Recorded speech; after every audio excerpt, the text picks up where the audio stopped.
செந்தமிழே, உயிரே, நரும் தேனே, செயலினை மூச்சினை உனக்களித்தேனே, நைந்தா எனில் நைந்து போகும் என் வாழ்வு, நன்னிலை உனக்கெனில் எனக்கும் தானே. எங்கள் வாழ்வும் எங்கள் வளமும் மங்காத தமிழென்று சங்கே முழங்கு.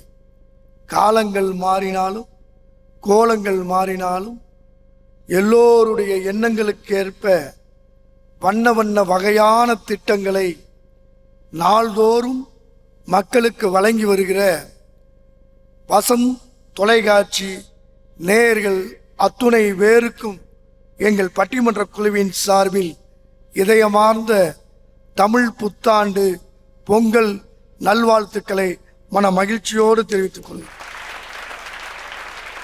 ஒரு மிகச்சிறப்பான ஒரு பட்டிமன்றத்தை திருவாரூர் மண்ணில் நிகழ்த்துவதற்கு இடம் தந்து இதயமார்ந்த அன்போடு இந்த நிகழ்வை தொடங்கி வைத்திருக்கிற எங்கள் மரியாதைக்குரிய வேலுடையார் கல்வி நிறுவனங்களுடைய தாளாளர் அன்பிற்கினி அண்ணன் KSS தியாகப்பாரி அவர்களே, நிகழ்ச்சியை குத்துவேலுக்கேற்றி தொடங்கி வைத்து இருக்கிற ஆன்மீகம் ஆனந்தம் நிகழ்ச்சியினுடைய தலைவர், அமைப்பினுடைய மிகச்சிறந்த ஆற்றலாளர் அண்ணன் SVT கனகராஜன் அவர்களே, திருவாரூர் தமிழ்ச்சங்கத்தினுடைய செயலாளர் மரியாதைக்குரிய அண்ணன் ஆரூர் அறிவு அவர்களே, ரோட்டரி கிளப்பை சார்ந்திருக்கிற அருமைக்குரிய பயிற்சியாளர் ஆதி நாராயணன் அவர்களே, இந்த நிகழ்வில் பங்கு பெற்று எதிரில் அமர்ந்து ரசித்து கொண்டிருக்கிற கல்லூரி பள்ளி நிறுவனங்களுடைய ஆசிரிய பெருமக்களே, மாணவ செல்வங்களே, கூடியிருக்கிற பெரியோர்களே, தாய்மார்களே, இந்த பட்டிமன்றத்திலே சிறப்பாக பேசி பாடி உங்களை மகிழ்விக்க வருகின்றிருக்கிற என் நெஞ்சமெல்லாம் நிறைந்திருக்கிற, இல்லை இந்த தமிழ் மண்ணின் நெஞ்சத்திலெல்லாம் தனி குடிப்பு கொண்டிருக்கிற எங்கள் மரியாதைக்குரிய கலைமாமணி பாடகர் வேல்முருகன் அவர்களே, பல்வேறு திரைப்படங்களுக்கு இயக்குனராக மிகச்சிறந்த பாடல் பாடி எழுதி பேசி புகழ் பெற்றிருக்கிற திரைப்பட இயக்குனர், திரைப்பட நடிகர் எங்கள் மரியாதைக்குரிய ஈரோடு பிரபு அவர்களே, அவர்களை தொடர்ந்து இந்த அணியில் மிக அண்மை காலத்தில் இணையதளங்களில் ஆன்லைனில் எல்லா இடத்திலும் நீங்கள் பார்த்து இப்படி ஒரு பேச்சா என்று வியந்து பார்க்கிற முத்தமிழ் அறிஞர் தலைவர் கலைஞரின் கையால் 3 முறை பரிசு பெற்று, தற்பொழுது இருக்கிற தமிழக முதல்வர் கையால் 2 முறை பரிசு பெற்று, துணை முதல்வரின் கையால் சிறந்த பேச்சாளர் என்ற விருது பெற்ற திருக்குவளை ஈன்றெடுத்த என் அருமை தங்கை பிரீத்தி அவர்களே, வீட்டில் சமைப்பது எப்படி என்பதற்காகவே தெரியாத விஷயத்தை கூட பக்குவமாய் சமைத்து பண்டத்தை பாண்டத்தில் வைத்து அண்டம் முழுவதும் அந்த சமையலை எல்லோருக்கும் கற்றுத்தருகிற என் அருமை தங்கை தொலைக்காட்சி தொகுப்பாளர் சென்னை திவ்யா அவர்களே, ஏற்றமிகு குரலால் எப்படி எடுத்த பாடலிலே தொடுத்த அம்பு போல விடுத்த செய்திக்கெல்லாம் தமிழை தமிழாய் உச்சரிக்கிற மறைந்து போன பல பாடகர்களை நம் மனதில் நிலைநிறுத்துகிற ஆற்றல் பெற்ற சிம்ம குரலோன் என்னுடைய அருமை தம்பி கிருஷ்ணசாமி அவர்களே, அவர் செந்தமிழில் பாடினால் பதில் சொல்வதற்கு தன்னுடைய கொங்கு தமிழால் பொங்கி வருகிற தமிழ் உள்ளங்களிலெல்லாம் தங்கி புகழ் பரப்புகிற என் தங்கை கோவை சத்யா அவர்களே, இந்த பட்டிமன்றத்திலே எங்களுக்கு பக்கவாத்தியமாக வாசிக்க வருகை இருந்திருக்கிற அருமை தம்பி விசு அவர்களே, அருமை சகோதரர் ஜார்ஜ் அவர்களே, அருமை தம்பி நாகலிங்கம் அவர்களே, சதீஷ் அவர்களே, எல்லாருக்கும் சேர்த்து நல்லா கை தட்டுங்களேன். அதை விட சிறப்பு எங்க முகத்தை எல்லாம் இந்த 3 பேருக்காவது ஒருத்தர் எதெல்லாம் தடவணுமோ தடவி முகத்தை பார்த்தீங்கன்னா எல்லாருக்கும் பளிச்சுன்னு வச்சிருக்கிறார். என்ன பாரு, அண்ணன் வேல்முருகனை பாரு, கிருஷ்ணசாமியை பாரு, ஒன்றும் கிடையாது. இவங்க 3 பேருக்கு மேக்கப் போடுறதுக்கு எங்க பன்னீர் சார் 3000 ரூபாய் செலவு பண்ணியிருக்கார். ஆனா எங்க 4 பேருக்குமே 10 ரூபாய்க்கு பான்ஸ் பவுடர் தான் இல்லையா?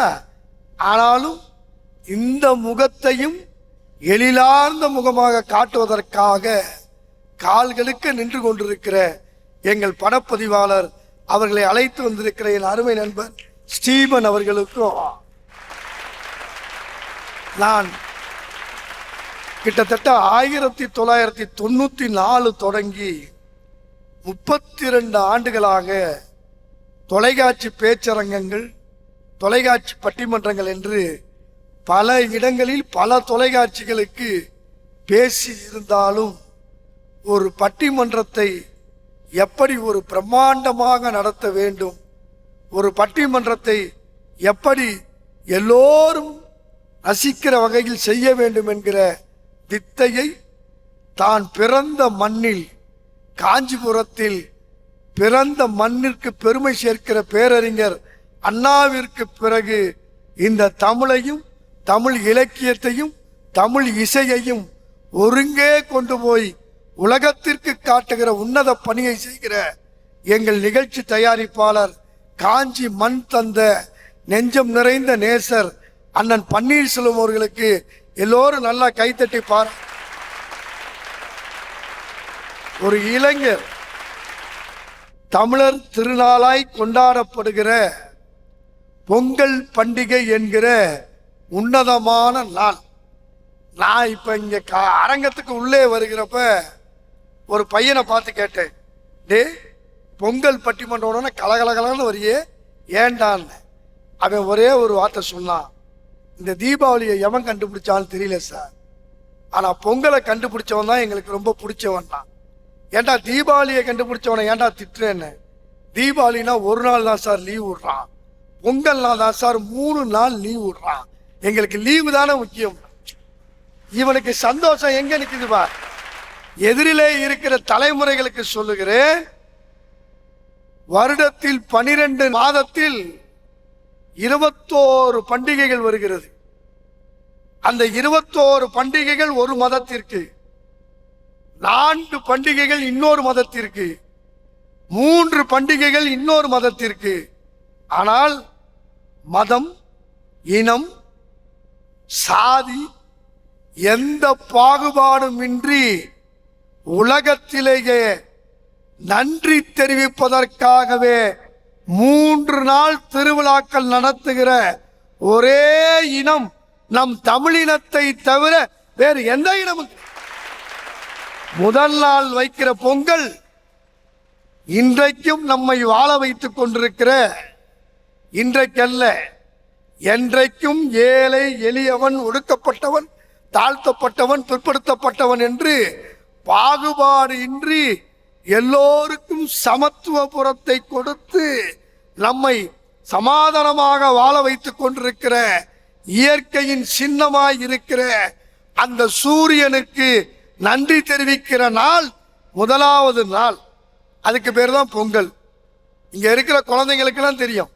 நான்லாம் எங்க காலத்துல பொங்கல் பண்ணப்ப எங்க அம்மா எல்லாம் டீச்சர், அவங்க எல்லாம் ஓரளவு தான் பொங்கல் பண்ணுவாங்க, ஒரே தடியா பண்ண மாட்டாங்க. எனக்கெல்லாம் இப்ப என்ன வேலைன்னு வச்சுக்க, பானையை கொண்டு வந்து வச்ச பிறகு முதல்ல பானையில என்ன ஊத்துவாங்க, பானையில முதல்ல என்ன ஊத்துவாங்க, தண்ணி ஊத்துவாங்க. தண்ணி ஊத்தி கொஞ்சம் பொங்கின பிறகு பால் ஊத்துவாங்க. அந்த பால் ஊத்துறப்பெல்லாம் நான் பார்த்துக்கிட்டே இருப்பேன், அம்மா பால் ஊத்திட்டாங்க பால் ஊத்திட்டாங்கன்ட்டு. அந்த பானையிலேருந்து பால் பொங்கும். இப்போ இங்கே வச்சிருக்கிற மாதிரி வாத்தியமெல்லாம் கிடையாது. வீட்டில் எவர் சில்வர் தட்டு இருக்கும். அந்த பொங்கலை பற்ற வைக்க சுள்ளி குச்சி இருக்கும். அந்த எவர் சில்வர் தட்டை எடுத்து எங்கள் அம்மா, டே ரெடி ரெடி ஸ்டடி அப்படிம்பாங்க. நாங்கள் எல்லாம் ஒரு எவர் சில்வர் தட்டு, அதில் வேற தட்டை எடுக்கிறப்ப எங்கள் அண்ணன் சொல்லுவான், ஏன் தட்டை எடுத்துட்டடா அப்படிமா. அவன் தட்டை அவன்கிட்ட கொடுத்துட்டு ஏன் தட்டை நான் எடுத்துட்டு கையில் கொச்சி வச்சுக்கிட்டு இருப்பேன். இந்த பால் உள்ளே இருந்து பானையிலிருந்து மெல்ல மெல்ல எலும்பி எலும்பி எலும்பி நுரை பொங்க எந்த திசையை நோக்கி இந்த பால் பொங்குகிறது என்பதை என் தாய் பார்ப்பால். பொங்கிய அடுத்த வினாடி கையிலே வைத்திருக்கிற தட்டால் குச்சியில் தட்டி பொங்கலோ பொங்கல் பொங்கலோ பொங்கல் பொங்கலோ பொங்கல் சொல்லுவோம். ஏன் சத்தம் போட்டு சொல்றோம் தெரியுமா? அப்பதான் பக்கத்து வீட்டில் இருக்கிற என் ஃப்ரெண்டு சொல்லுவான், அவங்க அம்மாட்ட போய் சொல்ல, எம்மா நாகராஜன் வீட்டை பொங்கிடுச்சு இன்னும் பொங்கலையே. அந்த அம்மா சொல்ல, நான் என்னடா பொங்குறது, நான் என்னத்தடா பொங்க வைக்கிறது, உங்க அப்பா வாங்கி கொடுத்த விறகெல்லாம் நனைஞ்சு கிடக்குது, ஊதி ஊதி எங்க பொங்க வைக்கிறது, அது பொங்குதோ பொங்கலையோ நம்ம இங்க தட்டினோன்னு அவன் ஒரு தட்டு. சார், இது அடுத்தவர்கள் வீட்டில் பொங்குகிறது என்பதை நல்லா புரிஞ்சுக்க. தமிழ் பண்பாடு எது தெரியுமா? நம் வீட்டில் பொங்கியது என்பதை அடையாளப்படுத்தினால் அடுத்த வீட்டிலும் பொங்க வேண்டும் என்று நினைக்கிற ஒரே மகிழ்ச்சி திருநாள் இந்த பொங்கல் திருநாள் தான். முதல் நாள் இயற்கைக்கு, அடுத்த நாள் என்ன பொங்கல் தெரியுமா?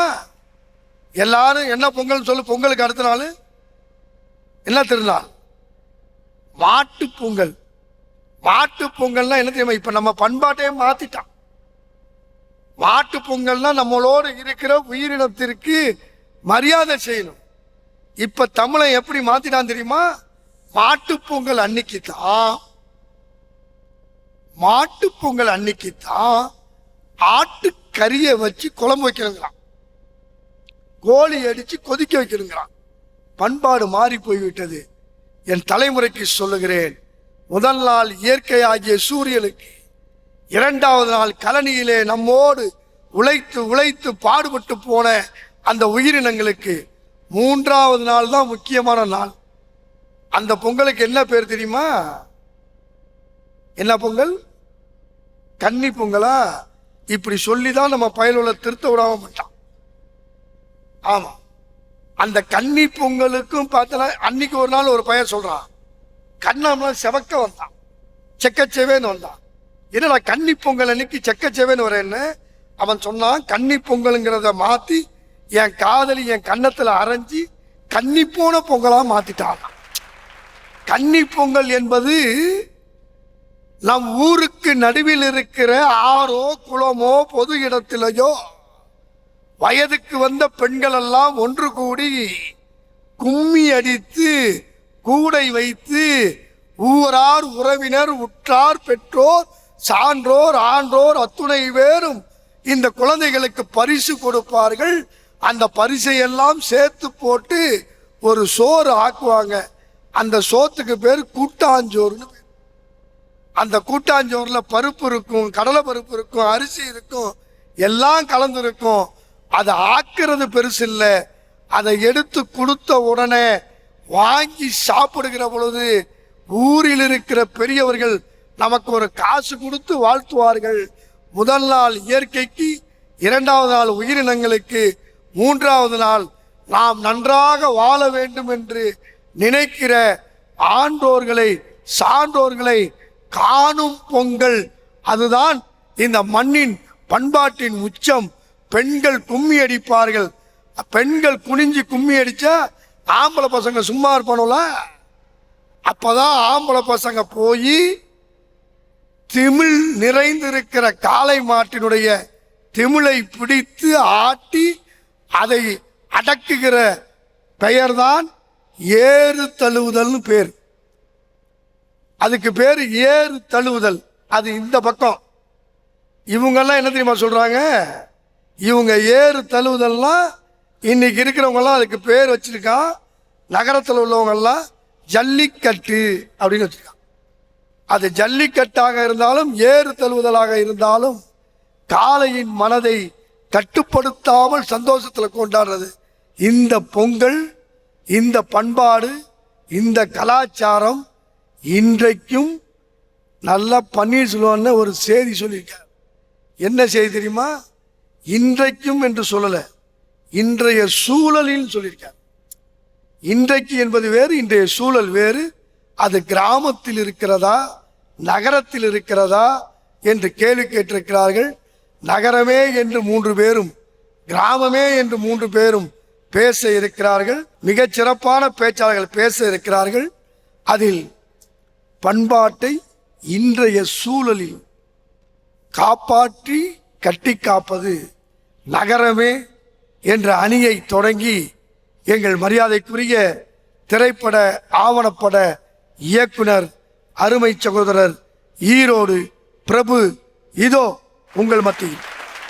தங்கமே தமிழுக்கில்லை தட்டுப்பாடு, ஒரு சரக்கு இருக்குது பொறுக்கு இருக்குது வெட்டு போடு. வசந்த் தொலைக்காட்சியின் பட்டிமன்றத்துக்கு வந்து வெறுங்கையோடு இருக்கலாமா? நாட்டின் முதுகெலும்புகளான மாணவ மணிகளே நல்லா கைத்தட்டுங்க, டைமிங்கோட கைத்தட்டுங்க. இந்த பொங்கல் நாள்ல இருந்து நம்ம தமிழ்நாட்டுக்கே நல்ல காலம் பிறந்துருச்சு. டைமிங் ஒர்க் அவுட் ஆயிடுச்சு. தங்கமே தமிழுக்கு இல்லை தட்டுப்பாடு, நீ மெட்டு போடு, ஒரு சரக்கு இருக்குது மெடுக்கு இருக்குது கட்டுப்பாடு. தங்கமே தமிழுக்கு இல்லை தட்டுப்பாடு, ஒரு சரக்கு இருக்குது பொறுக்கு இருக்குது வெட்டு போடு. எத்தனை சபைகள் கண்டோம், எத்தனை எத்தனை சபைகள் கண்டோம், அத்தனையும் சூடம் காட்டி சுட்டு போடு. வெட்டு போடு வெட்டு போடு, என் தாய் கொடுத்த தமிழுக்கில்லை தட்டுப்பாடு. வெட்டு போடு வெட்டு போடு, என் தாய் கொடுத்த தமிழுக்கில்லை தட்டுப்பாடு.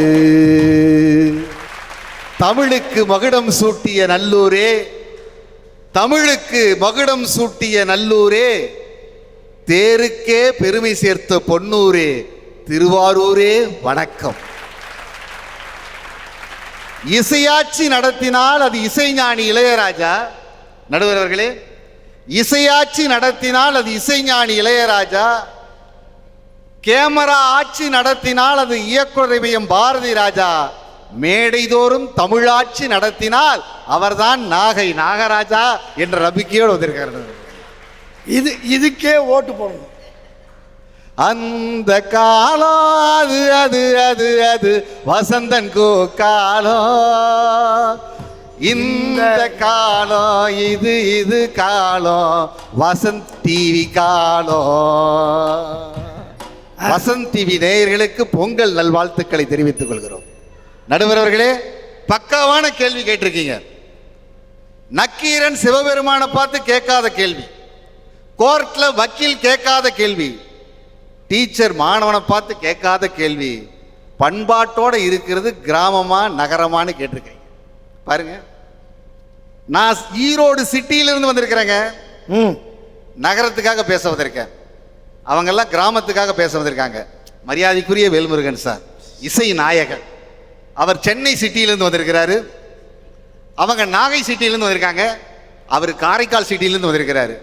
சிட்டியிலிருந்து வந்து நகரம் சரியில்லை நகரம் சரியில்லைன்னா ஏற்றுக்க முடியுமாங்க? நீங்க நகர அணி மட்டும் இல்லை, நீங்க 3 பேரும் மாநகர அணி.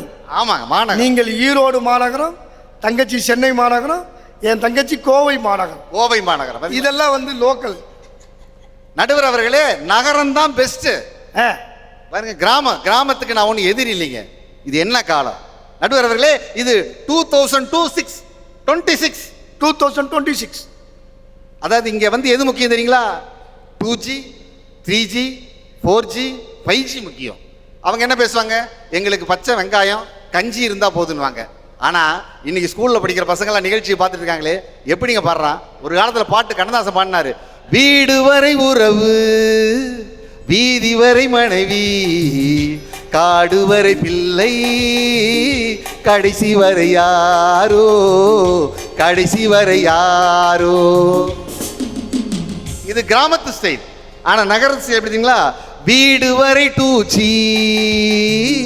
வீதி வரை 3G, காடு வரை 4G, கடைசி வரை 6G, கடைசி வரை 6G. உப்ப தின்னவன் தண்ணி குடிப்பான், அது அவங்க. பப்ச தின்னவன் வாயை துடைப்பான், அது நாங்க. நடுவர்களே, நெல்லு முக்கியம் அவங்க சொல்ல வந்திருக்காங்க, செல்லு முக்கியம் நாங்க சொல்ல வந்திருக்கோம். அவங்கெல்லாம் மண்ணில் விளையாடுறாங்க, எங்க பசங்க இன்னைக்கு லேட்டஸ்டா செல்லுல விளையாடுறாங்க. மண்ணில் விளையாண்டு சொறி சிறங்கோட சுத்துறாங்க. என் பையன் வீடியோ கேம்ல செல்லுல விளையாண்டு லேப்டாப்போட சுத்துறாங்க. நடுவர்களே, அதுதான் நகரத்துடைய ஸ்பெஷல். அதை சொல்றதுக்காக தான் 3 பேர் பாருங்க பாருங்க என்ன கைத்தட்டல் பாத்தீங்களா? ஏன்னா இந்த காலத்தை புரிஞ்ச பசங்க வந்திருக்காங்க. சாமி பாட்டு அவங்க எப்படி பாடுவாங்க? பித்தா பெரிசூடி பெருமானே அப்படின்வாங்க அவங்க 3 பேர். நாங்க எப்படி பாருங்க, தட்டுவாங்க பாருங்க. மலம பித்தா பித்தாதே, மலம பித்தா பித்தாதே, மலம பித்தா பித்தாதே, மலம பித்தா பித்தாதே. பித்தாலே. ஆமா, அவன் செத்தான். செத்தான். அதே மாதிரி கணவனே கண் கண்ட தெய்வம், கணவன் தான் சாமின்னு கிருஷ்ணசாமி சொல்லுவாரு, வேல்முருகன் சார் சொல்லுவாரு, தங்கச்சி பிரீத்தி சொல்லுவாங்க. நாங்களும் கணவனை சாமின்னு கும்பிடுவோம். ஆனா எப்படி லேட்டஸ்டா கும்பிடுவோம். நகரமே லேட்டஸ்ட். எப்படிங்களா? அம்மு அம்மு சொல்லையில பொண்டாட்டியா பூரிக்கிற சாமி, ஏ சாமி, ஏ சாமி. எல்லாத்துக்கும் அருள் வந்துச்சு பாத்தீங்களா நடுவர் அவர்களே? அதாவது கிராமத்துல உட்கார்ந்து ஊரு புரணி பேசுறது பண்பாடா? எல்லா கிளவியும் பாருங்க புரணி பேசிட்டே இருப்பாங்க. கிராமத்துல புரணி பேசுறது தான் வழக்கம். அடுத்தவன் என்ன செய்யறான்னு பார்த்தா அது கிராமத்து வாழ்க்கை. அடுத்தவன் என்ன நினைச்சா என்னங்க, அடுத்தது என்னன்னு பாக்குறதாங்க சிட்டி வாழ்க்கை. நகரத்தை வந்து சும்மா குறை சொல்லிட்டு இருக்கிறீங்க. கிராமத்துல என்ன பாடுபடுறாங்கன்னு கவி பேரரசு வைரமுத்து என்ன அழகா சொன்னா தெரியுங்களா? அற்புதமான நடுவர், தமிழை ஆராதிக்கின்ற நடுவர். எனக்கு தெரிஞ்சு ஒரு தொலைக்காட்சி பொங்கல் நிகழ்ச்சியில இசையோடு வைத்து தமிழை ஆராதனை செய்கின்ற ஒரே டிவி வசந்த் டிவி, ஒரே நடுவர் எங்கள் நாகை நாகராஜன் சார் தாங்க. இல்லைங்களா? சொல்லுவாரு, கிராமத்துல வந்து நிம்மதியா இருக்காங்க நிம்மதியா இருக்கான்னு சொல்றாங்களே, கவி பேரரசு சொல்லுவாருங்க, கவர்மெண்ட் ஆபீசர்ஸ் வந்து வீட்டை இடிச்சிருவாங்க. அப்ப தாய், கிராமத்தில் இருக்கிற ஒரு தாய் புலம்புறா, அவன் நிம்மதியாவா இருக்கா? எப்படி புலம்புறா?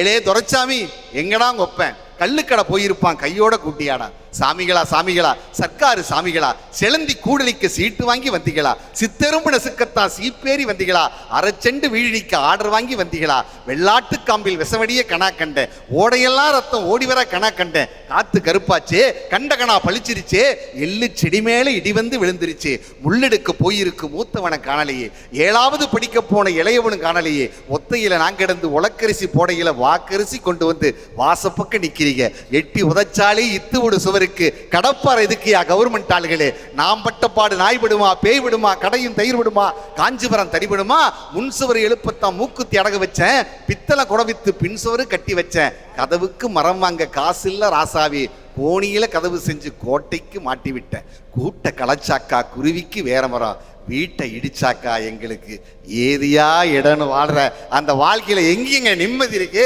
அந்த நிம்மதி இல்லையே, போராட்டமா இருக்கேன்னு சொல்றதுக்காக தாங்க நாங்க 3 பேர் வந்திருக்கோம். ஆனா நடுவர்களே, அங்க பாருங்க, கிராமத்துல பாருங்க, இன்னைக்கு ஜாதி இருக்கு, வேற்றுமை இருக்கு இல்லையா, மனிதநேயம் இருக்கா? ஆனா சிட்டில வந்து பாருங்க, இன்னைக்கு பசங்க எடுத்துட்டு பாருங்க, மச்சான் அவன் எந்த இடத்தை சேர்ந்தவன் எந்த இனத்தை சேர்ந்தவனாலும் மச்சான் சொல்லி நட்புக்கு முக்கியத்துவம் கொடுக்கிற ஒரே இடம் அது சிட்டிங்க, அது நகரங்க. மறக்க முடியுமாங்க? இல்ல மறுக்கத்தான் முடியுமா? சிறகு கிடைத்தால் பறப்பதல்ல நட்பு, சிலுவை கிடைத்தாலும் சுமப்பதுதான் நட்புங்கிறதாங்க நகரத்தினுடைய நட்பு. அற்புதமான இசைக்கலைஞர் வந்திருக்காங்க. நான் இந்த தலைப்பை அடுத்த பட்டிமன்றத்தை வச்சுக்கலாம் நினைச்சேன். நட்பா உறவாண்டு அற்புதமா கொடுத்தான் பாருங்க பாட்டு. பந்தம் என்ன சொந்தம் என்ன, போனால் என்ன வந்தால் என்ன, உறவுக்கெல்லாம் கவலைப்பட்ட ஜென்மம் நான் இல்லை, பாசம் வைக்க நேசம் வைக்க தோழன் உண்டு வாழ வைக்க, அவனை தவிர உறவுக்கார யாரும் இங்கில்லே, உள்ள மட்டும் நானே ஏன் உசுர கூடத்தானே, என் நண்பன் கேட்டா வாங்கிக்கேன்னு சொல்லுவே, என் நண்பன் போட்ட சோறு நிதமும் தின்னே பாரு, நட்பை கூட கற்பை போல எண்ணுவே, சோகம் விட்டு சொர்க்கம் விட்டு ராகம் விட்டு தாளம் விட்டு பாட்டு பாடும் வானம் பாடி நாம் தான். காட்டுக்குயிலு மனசுக்குள்ள பாட்டுக்கென்றும் பஞ்சம் இல்ல பாடத்தான். கவலை தட்டு புள்ளி கெட்டு கவலை விட்டு கச்சை கட்டு ஆடத்தான். எல்லோரும் மொத்தத்திலே சந்தோஷ வெப்பத்திலே தள்ளாடும் நேரத்திலே உல்லாசம் நெஞ்சத்திலே. காட்டுக்குயிலு மனசுக்குள்ள பாட்டுக்கென்றும் பஞ்சம் இல்லை பாடத்தான். தவளை தட்டு துள்ளி கிட்டு கவலை விட்டு கச்சை கட்டு ஆடத்தான். என்ன ஒரு இசை, என்ன ஒரு துள், அதாங்க ஒரு நகரம். இந்த மகிழ்ச்சி நம்ம நகரத்துல ஃப்ரெண்ட்ஷிப்போட கொண்டாடுற பொங்கல் எப்படி இருக்கு பாரு. ஆமா, பொங்குன்னு பொங்குது உற்சாகங்க. ஆனா பாருங்க, மரியாதைக்கு சார் மன்னிச்சுக்கங்க சார், தலைப்பு நாட்டுப்புற பாட்டு ஒரு பாட்டுங்க. இதுக்கு அதாவது இது எழுதுறது யார் வேணாலும் எழுதலாம், அதான் என்னுடைய கருத்து, எங்க அணியோட கருத்து. ஒரு பாட்டு, கத்திரிக்காய் கத்திரிக்காய் காம்பு நீண்ட கத்திரிக்காய், கத்திரிக்காய் கத்திரிக்காய் காம்பு நீண்ட கத்திரிக்காய், நாராயணன் தோட்டத்தில் நட்டு வச்ச கத்திரிக்காய். இதுதான் கிராமத்து பாட்டுங்க. நாராயணன் தோட்டத்தில் போய் ஏன் நட்டு வைக்கிறீங்க? உங்க தோட்டத்தில் நட்டு வைங்க. பிள்ளைங்களுக்கு புரியலைனாலும் நீ செஞ்ச ஆக்ஷன் அதுங்க என்னமோ பாட்டு இருக்குன்னு நினைக்கிறேன். இன்னொரு பாட்டுங்க, தோட்டுக்கடை ஓரத்துல தோடு ஒன்றாங்க தோடு ரெண்டாங்க தோடு மூடாங்க வாங்க சொன்ன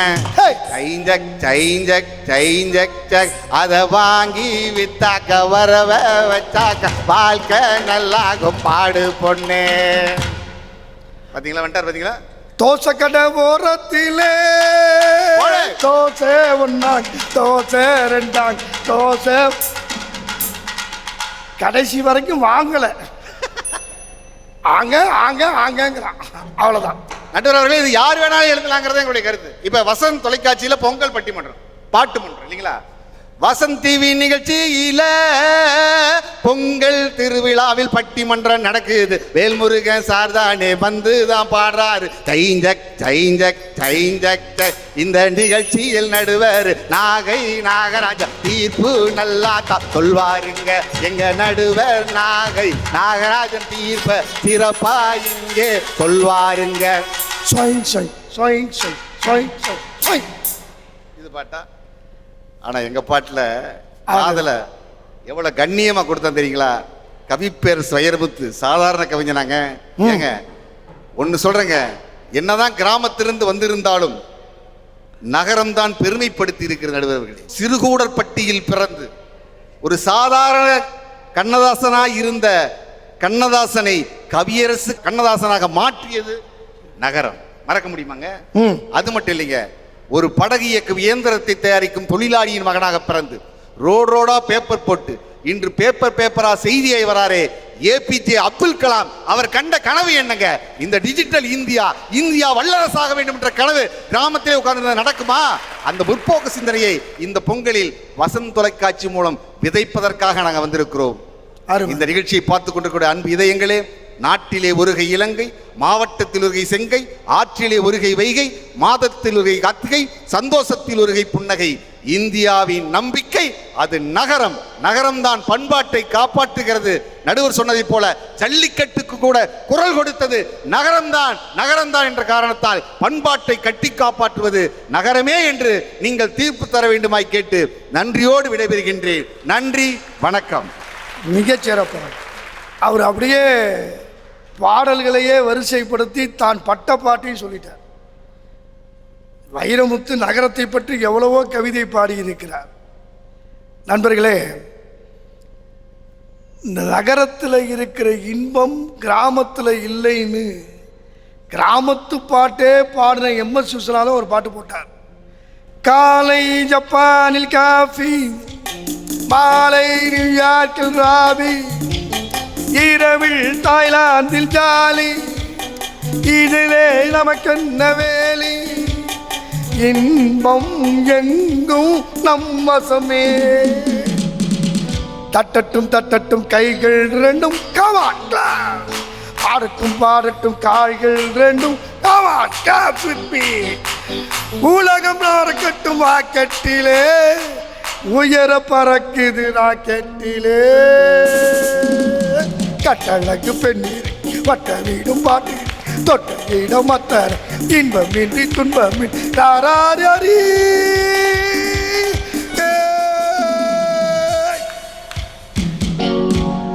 எங்கேயும் எப்போதும் சங்கீதம் சந்தோஷம். ராத்திரிகள் வந்து விட்டால் ராத்திரங்கள் ஓடுவதில். நகரத்தில் இவ்வளோ இன்பம் இருக்கு, கிராமத்தில் என்ன இருக்கு? எங்க அண்ணன் சொல்றார், இந்த உலகத்திலேயே நட்பு என்பது நகரத்தில் தான், கிராமத்தில். நான் இந்த மேடைக்காக சொல்லவில்லை நண்பர்களே, எதிரிலே இருக்கிற எனது அருமை பெரியோர்களுக்கு தெரியும்.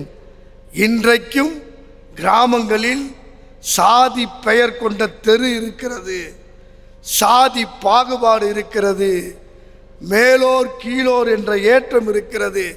ஆனால் பக்கத்து வீட்டில் இருப்பவன் எந்த சாதி, எதிரில் வீட்டில் இருக்கிற பெண் எந்த குலம் என்றே தெரியாமல் நட்போடு பழகிற சமதர்ம சாத்தியம் ஒரே இடத்தில் என்றால் அது நகரத்தில் மட்டும்தான் என்பதை அழுத்தம் திருத்தமாக சொல்லியிருக்கிற அண்ணன் ஈரோடு பிரபுக்கு பதில் சொல்ல இதோ எங்கள் சிம்மக்குரலோன் அருமை தம்பி கிருஷ்ணசாமி உங்கள் கைத்தட்டல்களோடு. பாடுபட்டவன் பாட்டாளி, அவன் மாடிக்கு வர வேண்டும். பஞ்சம் என்பதே இல்லா வாழ்வை பாரதம் பெற வேண்டும். பாடுபட்டவன் பாட்டாளி, அவன் மாடிக்கு வர வேண்டும். பஞ்சம் என்பதே இல்லா வாழ்வை பாரதம் பெற வேண்டும். வீடெங்கும் லாபங்கள், ஊரெங்கும் சேமங்கள். வீடெங்கும் லாபங்கள், ஊரெங்கும் சேமங்கள்.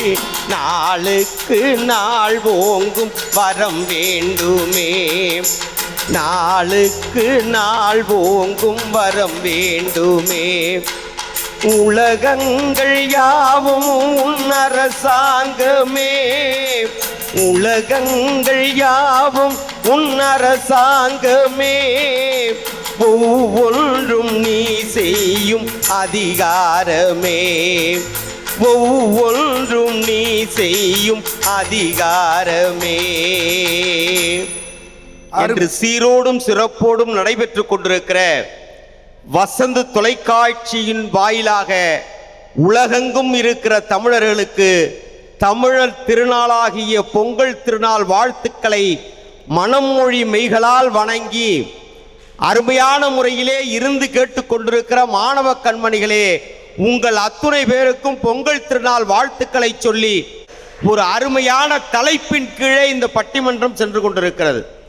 பண்பாட்டை காப்பது எது என்கின்ற கேள்வியை வைத்திருந்தால் நாங்கள் கூட உங்களுடைய அணியிலே வந்திருந்து பேசியிருப்போம். ஆனால் தமிழனுடைய பண்பாட்டை இன்றைய அளவிற்கு பாதுகாப்பது எது என்கின்ற கேள்வியை வைத்திருக்கிறீர்கள். நகரம் என்பது எப்படி இருக்கிறது என்று நாங்கள் சொல்லி உங்களுக்கு தெரிய வேண்டிய அவசியம் இல்லை. நகரம்னா எப்படிங்க இருக்கு இன்னைக்கு? அது நரகமா மாறி போயிருக்குங்கிறது தானே வாழ்க்கையில நிதர்சனமான உண்மையா இருக்கு. ஆனா கிராமத்தில் அப்படியா இருக்கும்? எல்லாரும் இயற்கையோடு ஒன்றே இருந்தோம், இயற்கையோடு ஒன்னா வாழ்ந்தோம். இன்னும் சொல்ல போனா வாழ்க்கையை மனதுக்குள்ளே இருப்பதையெல்லாம் சந்தோஷமாக சொல்லி ஒருவருக்கொருவர் பண்பாடோடு வாழுகிற இடம் எதுவாக இருக்குதுன்னா அது கிராமமாகத்தானே இருக்கிறது என்பது உண்மைன்னு சொன்னா கைத்தட்டுங்க, இல்லைன்னா வேண்டாம். எங்க அண்ணன் வந்து பேசுற பொழுது நகரத்துக்கும் கிராமத்துக்கும் இருக்கிற வேறுபாட்டை சொல்லுகிற பொழுது பாடலின் வாயிலாகவே கொண்டு வந்து பல கருத்துக்களை சொன்னார். சார், நான் ஒன்று சொல்றேன் சார், நகரம் என்பது எப்படி இருக்கு தெரியுமா? பணம் எங்கே கிடைக்கும் எங்கே கிடைக்கும்னு தேடி தேடி ஓடி போய் சம்பாரிச்சா அது நகரம். ஆனால் பணம் எங்களுக்கு தேவையில்லை, நல்ல மனம் கிடைத்தால் போதும் என்று மனசை தேடுகிற இடம் எதுவா இருக்குன்னா அது எங்கள் கிராமமாகத்தானே இருக்கும். அதை மறந்துட்டு வந்து பேசுறீங்களேங்கிறது தான் எங்களுடைய வேதனையா இருக்கு. ஒரு காலத்துல பாட்டு கொடுத்தாம பாருங்க, பஞ்சம் போக்கும் காவேரி பாய்ந்து விளையும் சோழபுரம். பஞ்சம் போக்கும் காவேரி பாய்ந்து விளையும் சோழபுரம். கஞ்சி கலையும் சுமந்து வரும், காரிகைக்கும் பாட்டு வரும். பல்லு விழுந்த கிழவிக்கெல்லாம் சொல்லு அழுந்த சுதி சேரும். கரகாட்டம், ஒயிலாட்டம், காவடியாட்டம். கரகாட்டம், ஒயிலாட்டம், காவடியாட்டம், கோலாட்டம், குதிரையாட்டம், கை சிலம்பாட்டம். தஞ்சாவூர் தஞ்சாவூர் தஞ்சாவூர் உருவி மேலாம் தாளங்கட்டி பாடி வரும். கும்பகோணம் புங்கரகம் பொங்க வச்சு பாடி வரும். பஞ்சாவூர் உருவி மேலாம் பொங்க வச்சு பாடி வரும். அடேங்கப்பா. சார், யாரோ எழுதின பாட்டுக்கு யாரோ மெட்டிசைத்து, யாரோ வாயசைத்து, யாரோ பாடுவதற்கு பெயர் பாட்டல்ல.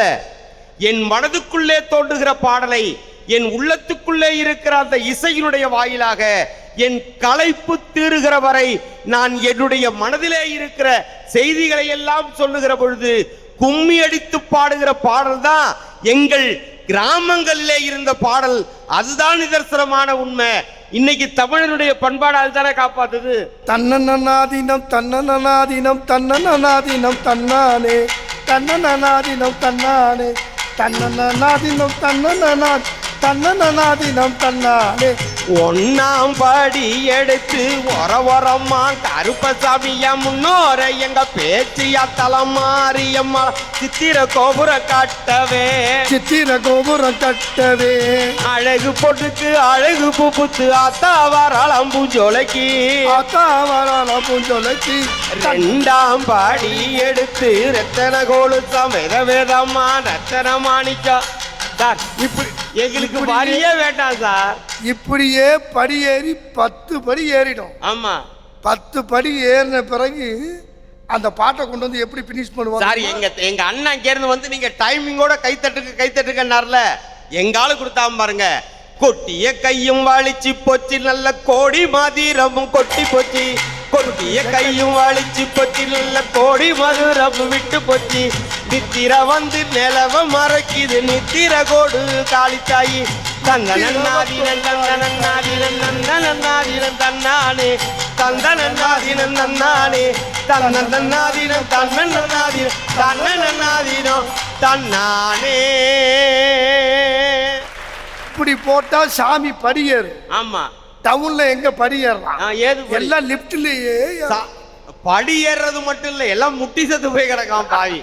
ஏன்னா ஒரு காலத்திலே கிராமத்திலே இருக்கிறவன் உழவு தொழிலுக்காக கையிலே கலப்பையை எடுத்துக்கொண்டு வயலிலே இறங்கி கோமணத்தை கட்டி கொண்டு உழைத்து இந்த உலகத்திலே இருக்கிற எல்லோருக்கும் சோறு போடுகிற ஒரு குலம் இருக்கிறதுன்னா அது என்னுடைய விவசாய குலம் என்பதை மறந்துடாதீங்க. அந்த விவசாய குலம்ன்றது எங்க கிராமத்துல தானே இருக்கு.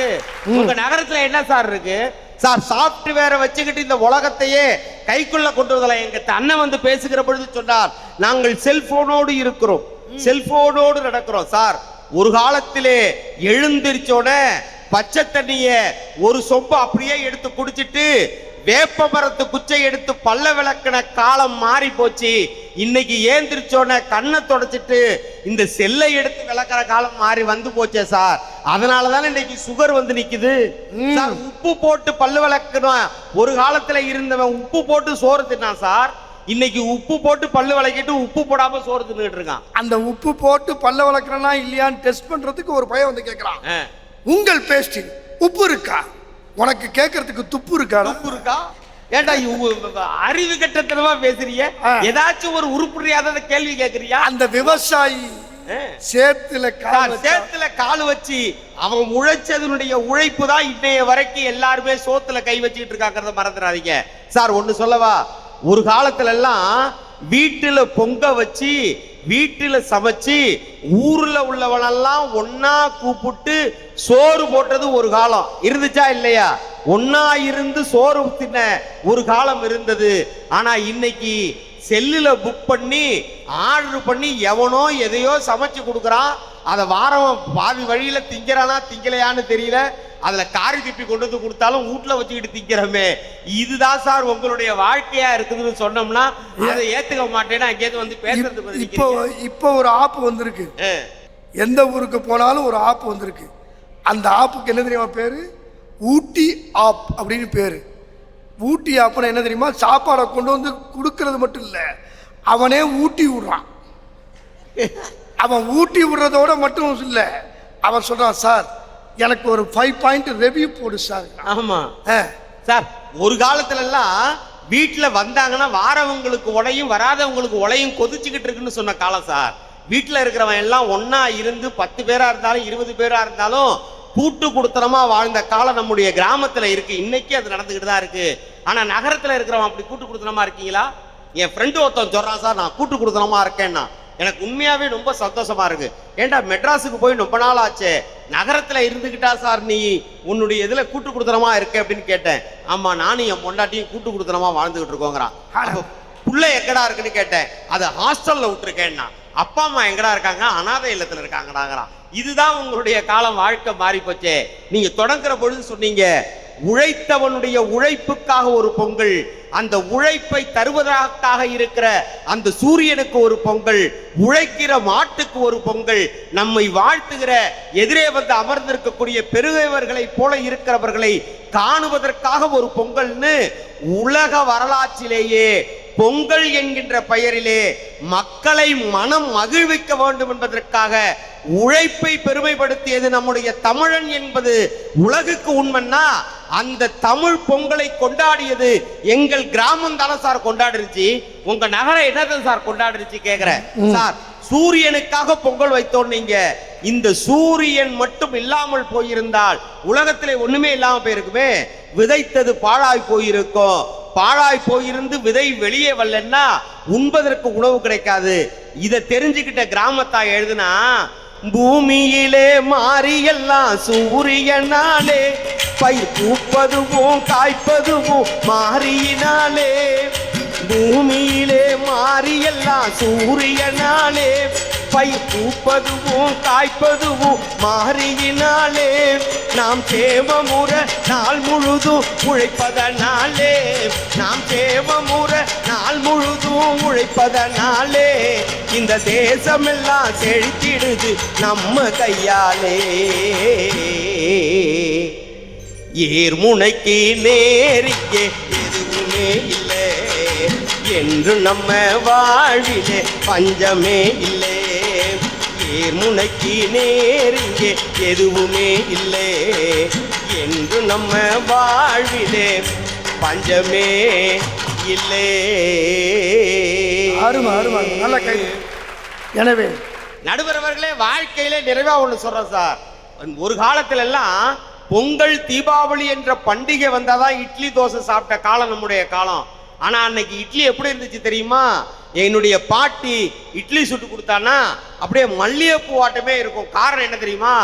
அது மாவும் அரிசியும் உளுந்தும் அதில் இருக்கிற வெந்தயத்தையும் போட்டு அரைப்பதனால் மட்டுமல்ல, என் பாட்டியினுடைய உடல் உழைப்பு அதிலே இருந்த காரணத்தா நாங்கள் சாப்பிடுகிற பொழுது அது மல்லிகைப்பூவா தெரிஞ்சு. இன்னைக்கு என் முன்னாடி இட்லி சுட்டு கொடுக்குறா. என் தங்கச்சி பொண்ணு வந்து கேட்குறா, கிரிக்கெட் பால் விளையாடுறதுக்கு பால் இருந்தா கொடுமாமான்னா. நான் சொன்னேன், நம்ம வீட்டுல கிரிக்கெட் பால்லாம் இல்லடின்னு. ஒன்றும் பிரச்சனை இல்லை, அத்தை சுட்ட இட்லியை ஒன்று கொடுங்க, நான் போய் விளையாண்டு வரேங்கிறா. காலம் மாறி போச்சே சார். இட்லி சரியில்லையேன்னு கேட்டோம்னா உளுந்து சரியில்லைங்கிறா. உளுந்து நல்ல உளுந்தா வாங்கி கொடுத்தா அரிசி சரியில்லைங்கிறா. அரிசி நல்ல அரிசியா வாங்கிட்டு வந்து கொடுத்தா கிரைண்டர் சரியில்லைங்கிறா. ஒரு நாளைக்கு இவ சரியில்லைங்கிறத ஒத்துக்கிறதே கிடையாது. அதுதான் இன்னைக்கு இருக்கிற நம்முடைய நகர்ப்புறமா மாறி போச்சு சார். நாங்க ஒரு காலத்துல அண்ணன் தம்பிகள் 6-7 பேராக குடும்பமாக ஒட்டுமொத்தமாக ஒன்றாக வாழ்ந்த காலம் இருந்துச்சு சார். நாங்க எல்லாம் ஒரே கூட்டு குடுத்தலமா ஒரே வீட்டுக்குள்ள ஒரு 10 அடி இடத்துக்குள்ளதான் எல்லாருமே படுத்து தூக்கணும். ஆனா எனக்கு கல்யாணம் பண்ணி வச்சாங்க. எங்க வீட்டுக்கு வந்த நகரத்திலேருந்து வந்த மவராசி ஒரு மனசு வச்சா, நம்ம குடும்பம் ஒன்னா இருக்கு, இனிமே அது இருந்தா நல்லா இருக்காதுன்னு சொல்லி என் குடும்பத்தை 2ஆ பிரிச்சா.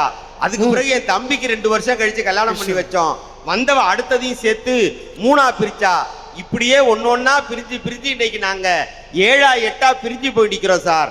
ஆனா வாழ்க்கை என்பது ஒரு காலத்திலே ஒற்றுமையா இருந்து எல்லோரும் ஒன்றாக இருந்த காலம் எப்படி இருந்துச்சுன்னு ஒரு காலத்துல கொடுத்தா, தாயாரும் படித்ததில்லை, தந்தை முகம் பார்த்ததில்லை, தாளாட்டு பாட்டு இன்றி ஓர் பாட்டும் அறிந்ததில்லை. தாயாரும் படித்ததில்லை, தந்தை முகம் பார்த்ததில்லை, தாளாட்டு பாட்டு இன்றி ஓர் பாட்டும் அறிந்ததில்லை. தானாக படித்து வந்தான் தங்கம் என்ன வளர்ந்த தம்பி, தள்ளாத வயதினிலே வாழுகிறேன் அவனை நம்பி. முத்துக்கு முத்தாக சொத்துக்கு சொத்தாக அண்ணன் தம்பி பிறந்து வந்தோம் ஒன்றுக்குள் ஒன்னாக, அன்பாலே இணைந்து வந்தோம் ஒன்றுக்குள் ஒன்னாக.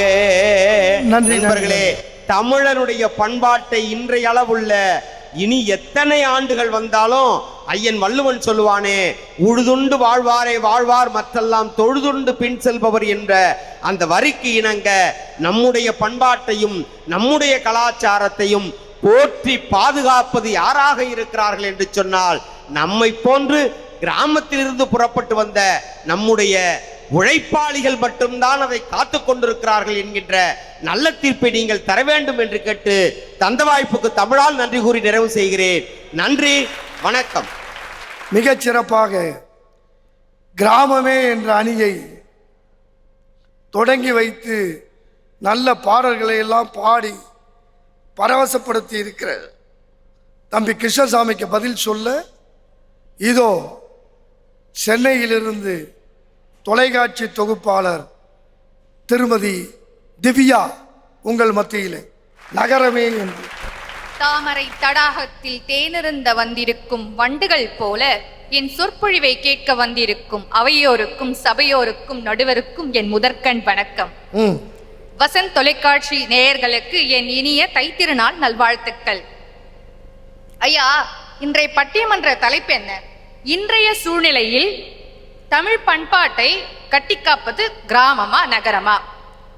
அவ்வளவுதான் இன்றைய சூழ்நிலையில் அதுதான் முக்கியமான விஷயம். அப்போ இப்போ இருக்கிற ஜெனரேஷன்ல எல்லாமே மேம்படுற மாதிரி பண்பாட்டும் மேம்படணும்ல. நம்ம ஐயா பேசினாரு, நல்ல மனசு இருந்தா போதும் அப்படின்னாரு. ஐயா, நல்ல மனசு வச்சு 1 கிலோ அரிசி வாங்கி கொடுத்துருங்க ஐயா, பார்க்கலாம். தரமாட்டாங்க ஐயா. பணம் இருந்தா மட்டும்தான் தருவாங்க. அந்த பணத்துக்காக தான் நாங்க நகரத்துல இருக்கிறவங்க நேரம் காலம் எதுவும் பார்க்காம ஓடிட்டு இருக்கோம். அப்புறம் இன்னொரு விஷயம் சொன்னாரு, எங்க பாட்டி இட்லி சுட்டா மெத்து மெத்துன்னு இருக்கோன்னு. ஐயா, எங்களுக்கு இட்லி சுடலாம் டைம் இல்லை ஐயா, நாங்க ரொம்ப பிஸியா இருக்கோம். பாட்டி இட்லி மட்டும்தான் சுடுவாங்க வீட்டுல இருந்து, வேற எங்கேயும் போக மாட்டாங்க. ஆனா நாங்க அப்படி இல்லையா, காலைல குழந்தைய ஸ்கூலுக்கு அனுப்பணும், இட்லி சுடணும், அவங்களுக்கு ஸ்நாக்ஸ் கொடுக்கணும். ஸ்நாக்ஸ்லயும் நிறைய வெரைட்டி இருக்கு சார். ஒரு நாளைக்கு ஒரு கலர்ல நாங்க ஸ்நாக்ஸ் கொடுக்கணும். அதெல்லாம் ரொம்ப கஷ்டமான டாஸ்க். அவங்க ஸ்கூல் முடிச்சுட்டு வரும்பொழுது அப்போ ஒரு ஸ்நாக்ஸ் கொடுக்கணும், அவங்களுக்கு புக்ஸ்ல இருக்கிற நோட்ஸை சொல்லி கொடுக்கணும். நாங்க படிச்சதே எங்களுக்கு மறந்துடுது, ஏன்னா நாங்க புதுசா படிச்சுட்டு இருக்கோம் இன்னும் நிறைய. இந்த நேரத்துல நாங்க உளுத்தமா ஊற வச்சு வெந்தயத்தை போட்டெல்லாம் இட்லி சுட முடியாதியா. இன்ஸ்டன்டா மாவு வாங்கணுமா, சுட்டமா முடிச்சோமான்னு தான் இருக்க முடியும். அதுக்காக தான் நகரத்தில் நீங்கள் இட்லி ஸ்நாக்ஸ் எல்லாம் கொடுத்து பிள்ளைங்களை பள்ளிக்கூடத்துக்கு அனுப்பணுங்கிறதுக்கு தான் இன்றைய தமிழ்நாடு அரசு குழந்தைகளுக்கு காலை உணவையும் கொடுத்து மதிய உணவையும் கொடுத்து அவர்களை படிக்க வைக்க வேண்டும் என்று பாடுபடுகிறது. உலகத்திலேயே காலை உணவு கொடுத்த முதல் மாநிலமும் முதல்வரும் எங்கள் தலைவர் மு.க. ஸ்டாலின் என்கிற அந்த திராவிட மாடல் நாயருக்கு மட்டும்தான் பொருந்தும் இல்லையா? நீங்க கவலைப்பட வேணாம், டவுனுக்கு எக்ஸ்டெண்ட் பண்ண சொல்லுவோம். ஐயா, இங்க நாங்க தமிழ் பண்பாட்டை காக்கலன்னு சொல்றாங்க. நாங்க இங்க எதையுமே மாத்தல ஐயா, சும்மா கொஞ்சம் ஒரு மாடுலேஷன் மட்டும் தான் பண்ணிருக்கோம்.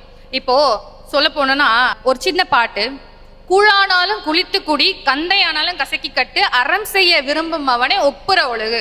அவ்வளவுதான். இது ஒரு சின்ன பாட்டு தான். நான் உட்காந்து அறம் செய்ய விரும்பு, ஆறுவது சினம் அப்படின்னா மீனிங் புரியாது. ஒரே 2 ரிலிக்ஸ்ல முடிச்சிடணும். அப்படி முடிச்சா மட்டும்தான் இப்ப இருக்கிற பிள்ளைகளுக்கு நம்மளோட பண்பாடு ஈஸியா புரியும். ஐயா, நாங்க எப்படின்னா தமிழரோட பண்பாடுல முதல் விஷயம் என்னன்னா வீரம். வீரம்னா என்ன? எந்த ஒரு விஷயத்துக்கும் தைரியமா முன்னாடி நிக்கணும். ஐயா நாங்க வந்து ரோட்ல ஒழுங்கா ஜல்லி கொட்டலனாலும் இறங்கி போராடுவோம். ரோட்ல ஒழுங்கா ஜல்லி கொட்டி சரி பண்ணலனாலும் நாங்க இறங்கி போராடுவோம். தமிழரின் வீர விளையாட்டு ஜல்லிக்கட்டுக்காகவும் நாங்க போராடுவோம். வந்தாரை வாழ வைப்பதுதான் நகரம், வந்தவருக்கெல்லாம் தமிழ் பண்பாட்டை கற்றுக் கொடுப்பது என் நகரம் மட்டுமே. ஐயா ஒரு சின்ன விஷயம், தை திருநாளாம் பொங்கலை கிராமத்துல இருக்கவங்க எதுக்காக கொண்டாடுறாங்க?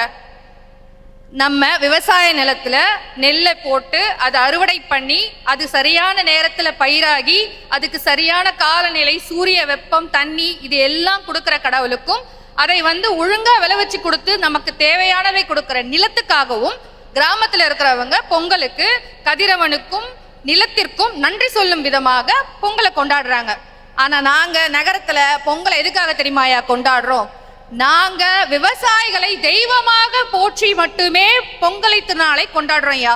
எங்கள் வீட்டு பிள்ளைகளுக்கு ஒரு சோற்றையும் பருக்கையும் கூட வீணடிக்க கூடாது என்று நாங்க நகரத்துல இருக்கவங்க தான் சொல்லி கொடுக்கிறோம். கிராமத்துல அதெல்லாம் சொல்லி கொடுக்கலையா? எங்களை பாருங்கய்யா, எம்என்சி கம்பெனில கூட சமத்துவ பொங்கல் வைக்கிறத பத்தி நாங்க தான் சொல்லி கொடுக்கிறோம். இங்க எல்லாருமே ஒண்ணுதான், ஜாதி ஏற்ற தாழ்வு எதுவுமே இல்லைன்ட்டு நாங்க மட்டும்தான் என் நகரத்துல ஜாதிகளை மறுத்து சாதிக்கிறவனை மட்டும் பார்த்துட்டு இருக்கோம். அது இல்லை நீங்க சொல்ல முடியுமா? சொல்லுங்க பார்க்கலாம். கிராமத்துல இருக்கிறவன் ஜாதி மட்டும்தான் ஏன் பாக்குறான், ஆனா நகரத்துக்காரன் தான் சாதிக்கிறவன். அவன் எந்த ஜாதியா இருந்தாலும் தலையில தூக்கி வச்சு கொண்டாடுறான் ஐயா. அது இல்லைன்னு சொல்ல முடியுமா? வள்ளுவனுடைய ஒரு சிறந்த திருக்குறள் இருக்கு. அது என்னன்னு பாத்தீங்கன்னா, மோப்பக்குழையும் அனிச்சம் முகம் தெரிந்து நோக்கக்குழையும் விருந்து, அதாவது விருந்தோம்பல். தமிழருடைய பண்பாட்டுல மிக சிறந்த ஒண்ணுன்னு பாத்தீங்கன்னா அது நம்மளுடைய விருந்தோம்பல். ஐயா எங்களுக்கு ஒரே ஒரு டம்ளர் பால் போதும் ஐயா. அந்த ஒரு டம்ளர் பாலை நாங்க புது வீட்டுக்கு போனதும் காய்ச்சி எடுத்துட்டு போய் எதிர் வீட்டுக்கு கொடுத்தோம்னா நாங்களாம் ஃப்ரெண்ட் ஆயிடுவோம் ஐயா. இதுக்கு மேல எங்களுக்கு என்ன ஐயா விருந்தோம்பல் வேணும்? அதுக்கப்புறம் என்ன, என் வீட்டில் வைக்கக்கூடிய பொங்கல் உங்க வீட்டுக்கும், உங்க வீட்டுல செய்யக்கூடிய பிரியாணி எங்க வீட்டுக்கும் வருதுயா. இந்த ஒற்றுமை போதாதாயா எங்களுக்கு? நாங்க இருக்கிறது ஒரே ஒரு கட்டடத்துல, அதாவது அடுக்குமாடி குடியிருப்பு கட்டடம். அந்த அடுக்குமாடி குடியிருப்பு கட்டடமே எங்களிடம் சொல்வது இங்கு ஜாதி ஏற்றத்தாழ்வு இல்லை, கீழே இருக்கிற உயர்ந்த ஜாதி இல்லை, மேல இருக்கிற உயர்ந்த ஜாதி எல்லாம் தாழ்ந்த ஜாதி இல்லை, இங்க எல்லாருமே ஒண்ணுதான். அதுக்கு உதாரணம் தான் நகரத்துல இருக்கிற அடுக்குமாடி கட்டிடங்களை நாங்க பாக்குறோம். ஐயா உங்க வீட்டுல எத்தனை ஃப்ளோர்? 24 ஃப்ளோர், 32 ஃப்ளோர் இருக்கு ஐயா. உங்க வீட்டுக்கு பக்கத்துல எத்தனை வீடு? ஒரு 10 வீடு அந்த மாதிரி இருக்கு ஐயா. அல்ல பக்கத்து வீட்டுக்காரர் எந்த ஊரு தெரியாது. இதுதான் நகரத்தில் இருக்கிற மகா சிறப்பு. ஆனா கிராமத்துல பாருங்க, 3வது தெருல இருக்கிற 30வது வீடு கூட இந்த வீட்டுக்காரருக்கு தெரியும். ஆனா அங்க தெரியாம இருக்கிறது நல்லது, இங்க தெரிஞ்சிருக்கிறது நல்லது. அங்க தெரிஞ்சா தப்பாயிடும், இங்க தெரியலைன்னா தப்பாயிடும். ஐயா நாங்க நகரத்துல பாத்தீங்கன்னா பெண்கள் வந்து எங்க வேணாலும் போயிட்டு எங்க வேணாலும் வராங்கன்னு சொல்றாங்க ஐயா. அவங்களுக்கு வந்து பண்பாடு இல்லை, கலாச்சாரம் இல்லைன்னு சொல்றாங்க ஐயா. ஆனா நகரத்துல மட்டும்தான் ஒரு பெண் பாதுகாப்பாகவும் தைரியமாகவும் எங்கு வேணாலும் சென்று 24 மணி நேரமும் எங்கு வேண்டுமானாலும் சென்று சுதந்திரமாக தன் கருத்தை பேச முடியும் என்றால் அது நகரத்துல மட்டும்தான் நடக்கும். கிராமத்துலலாம் அவ்வளவு சீக்கிரம் போயிட்டுலாம் பஞ்சாயத்துலலாம் உட்காந்து யாராலையும் பேசிட முடியாது ஐயா. அங்கன்னு ஒரு நடைமுறை இருக்கு, அங்க என்ன பேசணுமோ அதை மட்டும்தான் பேசணும். இங்க வந்து நகரத்துல அப்படிலாம் கிடையாது ஐயா. நான் சொல்ல நினைப்பதை தைரியமாக சொல்லும் ஒரே ஒரு இடம் பாத்தீங்கன்னா அது நம்மளோட நகரம் மட்டும்தான் ஐயா. பெண்களுக்கு முழுக்க முழுக்க பாதுகாப்பும் நகரம் மட்டும்தான் ஐயா. 24 மணி நேரமும் அங்கு பேருந்து வசதிகளும் ஆட்டோ சேவைகளும் இயங்கி கொண்டே இருக்கையா. ஒரு ஊருக்கு போனோம்னு நினைச்சுக்கோங்களேன், 10 மணிக்கு மேல எங்க ஊர்ல பஸ் கிடையாது, நீ வரதா 8 மணிக்கே வந்துடுன்னு சொல்லுவாங்க. அப்புறம் என்னையா பண்பாடு வளர்றாங்க? ஒரு பெண் தனியாக போகும்போது அவளுக்கு எந்த ஒரு பயமும் இல்லாமல் தைரியமாக ஒரு இடத்தில் தள்ளாட முடிகிறது என்றால் அது என் நகரத்தில் மட்டும்தான் முடியும் ஐயா. கணியன் பூங்குன்றனார் ஒண்ணு சொல்றாரு, அது என்னன்னா, யாதும் ஊரே யாவரும் கேளீர் தீதும் நன்றும் பிறத்தர வாரா. அதாவது இங்க எல்லாருமே ஒண்ணுதான் ஐயா. இங்க வந்து எங்களுக்குள்ள ஏற்றத்தாழ்வு அப்படிலாம் ஒண்ணு எதுவுமே கிடையாது ஐயா. கடைசியா வந்து ஃபைனலா ஒரே ஒரு விஷயம், ஒரு சின்ன கதை சொல்றேன். சர் சி வி ராமன் வந்து இயற்பியல் கூடத்துல ஒரு இன்டர்வியூ வச்சார். அந்த இன்டர்வியூ பாத்தீங்கன்னா அவரோட நிறுவனத்துல சில விஷயங்களை செய்யறதுக்காக, சில வேலையாட்களை கூப்பிடுறதுக்காக ஒரு இன்டர்வியூ வச்சார். அந்த நிறுவனத்துல இருக்கிறவங்க ஒரு அறிக்கை கொடுக்குறாங்க. அந்த அறிக்கை என்னன்னு பாத்தீங்கன்னா, இந்த இன்டர்வியூக்கு வரவங்களுக்கு நாங்க வந்து போக்குவரத்து செலவுக்கு பார்த்துக்கிறோம் அப்படின்னு ஒரு அறிக்கை கொடுக்குறாங்க. அந்த இன்டர்வியூக்கு நிறைய பேர் வராங்க ஐயா. வந்துட்டு நிறைய பேர் வராங்க, இயற்பியல் சம்பந்தமா கேள்விகளுக்கு பதில் சொல்றவங்க செலக்ட் ஆகுறாங்க. மீதி பேர் எல்லாமே வெளியே ரிஜெக்ட் ஆகி போயிடுறாங்க. அதுல ஒருத்தர் மட்டும் வெளியே வெயிட் பண்ணிட்டு இருக்காருயா. நம்ம சர் சி வி ராமன் வந்து அந்த வழியா வராரு. என்னப்பா தம்பி நீங்க இங்க வெயிட் பண்றீங்க, இன்டர்வியூக்கு 2வது ரவுண்டுக்காக வெயிட் பண்றீங்களா அப்படின்னு அவரை பார்த்து கேட்கிறாரு. அவர் சொல்றாரு, இல்லைங்க ஐயா, நான் இன்டர்வியூல ரிஜெக்ட் ஆயிட்டேன். நான் இங்க ஏன் வெயிட் பண்றேன்னா, என் ஊருக்கு நான் போயிட்டு வரதுக்கு போக்குவரத்து செலவுன்னு பாத்தீங்கன்னா 50 ரூபாய் தான். ஆனா எனக்கு 75 ரூபாய் கொடுத்துட்டாங்க. இப்போ மீதி 25 ரூபாய் இருக்குல்ல, அது எனக்கு அதிகப்படியான பணம். அந்த பணத்தை திருப்பி கொடுக்கலாம் அப்படின்னு பார்த்தா அக்கௌண்ட் டிபார்ட்மெண்ட்ல இருக்கிறவர் சாப்பிட்டுட்டு இருக்காரு. ஸோ அவருக்காக நான் வெயிட் பண்ணிட்டு இருக்கேன் சொன்னார். அப்ப சர் சி வி ராமனுக்கு ஒரே ஆச்சரியம். நீங்க ரிஜெக்ட் ஆகல, நீங்க செலக்ட் ஆயிட்டீங்க, நீங்க வாங்கன்னு சொல்லி கூட்டிட்டு போறாரு. அப்ப கூட்டிட்டு போகும்போது அங்க இருக்கவங்க கேக்குறாங்க, நாங்க இவரை ரிஜெக்ட் பண்ணிட்டோம், இவர் வந்து இயற்பியல் சம்பந்தமா எதுவுமே பேசலையே, எதுவுமே தெரியலையே அப்படின்னு சொல்லும் போது சர் சி வி ராமன் சொல்றாரு, இயற்பியல் எனக்கு தெரியும், அதை நான் அவருக்கு சொல்லி கொடுத்துருவேன். ஆனா ஒரு மனிதனின் இயல்பான பண்பாடு அவர்கிட்ட இருக்கு. அந்த இயல்பான பண்பாடு மட்டுமே என் நிறுவனத்திற்கு தேவை அப்படின்னு சொல்லி அவருக்கு வேலை கொடுத்தாரு. அவர் யாருன்னு பார்த்தீங்கன்னா விஞ்ஞானி சந்திரசேகர். அந்த இயல்பான பண்பாடும் அடுத்தவர்களை ஏமாற்ற கூடாது என்ற குணமும் என் நகரத்து மக்களிடம் மட்டுமே இருக்கிறது. இப்போது புரிஞ்சுதாயா? நேர்மையா குணம் கொண்டு தீர்ப்பை எங்க அணிக்கு தருமாறு வாய்ப்பளித்த அனைத்து உள்ளங்களுக்கும் நன்றி கூறி விடைபெறுகிறேன். நன்றி. மிகச் சிறப்பாக அவர் பேசிய முதல் மேடை என்றாலும் அனுபவத்தின் வெளிப்பாடு திவ்யாவுக்கு இருக்கிறது. இதுதான் நகரத்துக்கு கிடைத்த மிகப்பெரிய பரிசு. எது தெரியுமா? எப்படி பேசுவது என்பதை அவரது நகர வாழ்க்கை கற்றுத்தந்திருக்கிறது. அவருக்கு நல்ல ஒரு முறை கைத்தட்டி. இல்லை, பண்பாட்டை காப்பாற்றுவது கிராமமே என்று திருக்குவளையிலிருந்து என் தங்கை பிரீத்தி வருகிறார். எல்லாம் கைத்தட்டி பாராட்டி. பெருமதிப்பிற்குரிய நடுவர் அவர்களே, போற்றுதலுக்குரிய பெரியோர்களே, இரு அணியில் நிறைந்திருக்கக்கூடிய அறிஞர் பெருமக்களே, இசைக்கலைஞர்களே, ஒளிப்பதிவாளர்களே, உயிரினும் மேலான அன்பு நேயர்களே, உலகெங்கிலும் இருந்து இந்த பட்டிமன்றத்தை ரசித்து கொண்டிருக்கக்கூடிய அத்துணை தமிழ் சொந்தங்களுக்கும் இனிய தமிழர் திருநாள் நல்வாழ்த்துக்களையும் என்னுடைய வணக்கங்களையும் நான் தெரிவித்துக் கொள்கிறேன். உண்மையாகவே அந்த அணியில் 2 பேர் பேசினதுக்கப்புறம் கிராமத்துல இருந்து நம்மளோட மூட்டை முடிச்சையெல்லாம் கட்டிக்கிட்டு ஏதாவது ஒரு நல்ல நகரத்துக்கு குடி போயிடலாம் அப்படிங்கிற ஒரு முடிவுக்கு தான் நான் வரலான்னு இருந்தேன். தோணுச்சு. அப்புறம்தான் சிந்திச்சேன். ஒன்று புரிந்தது.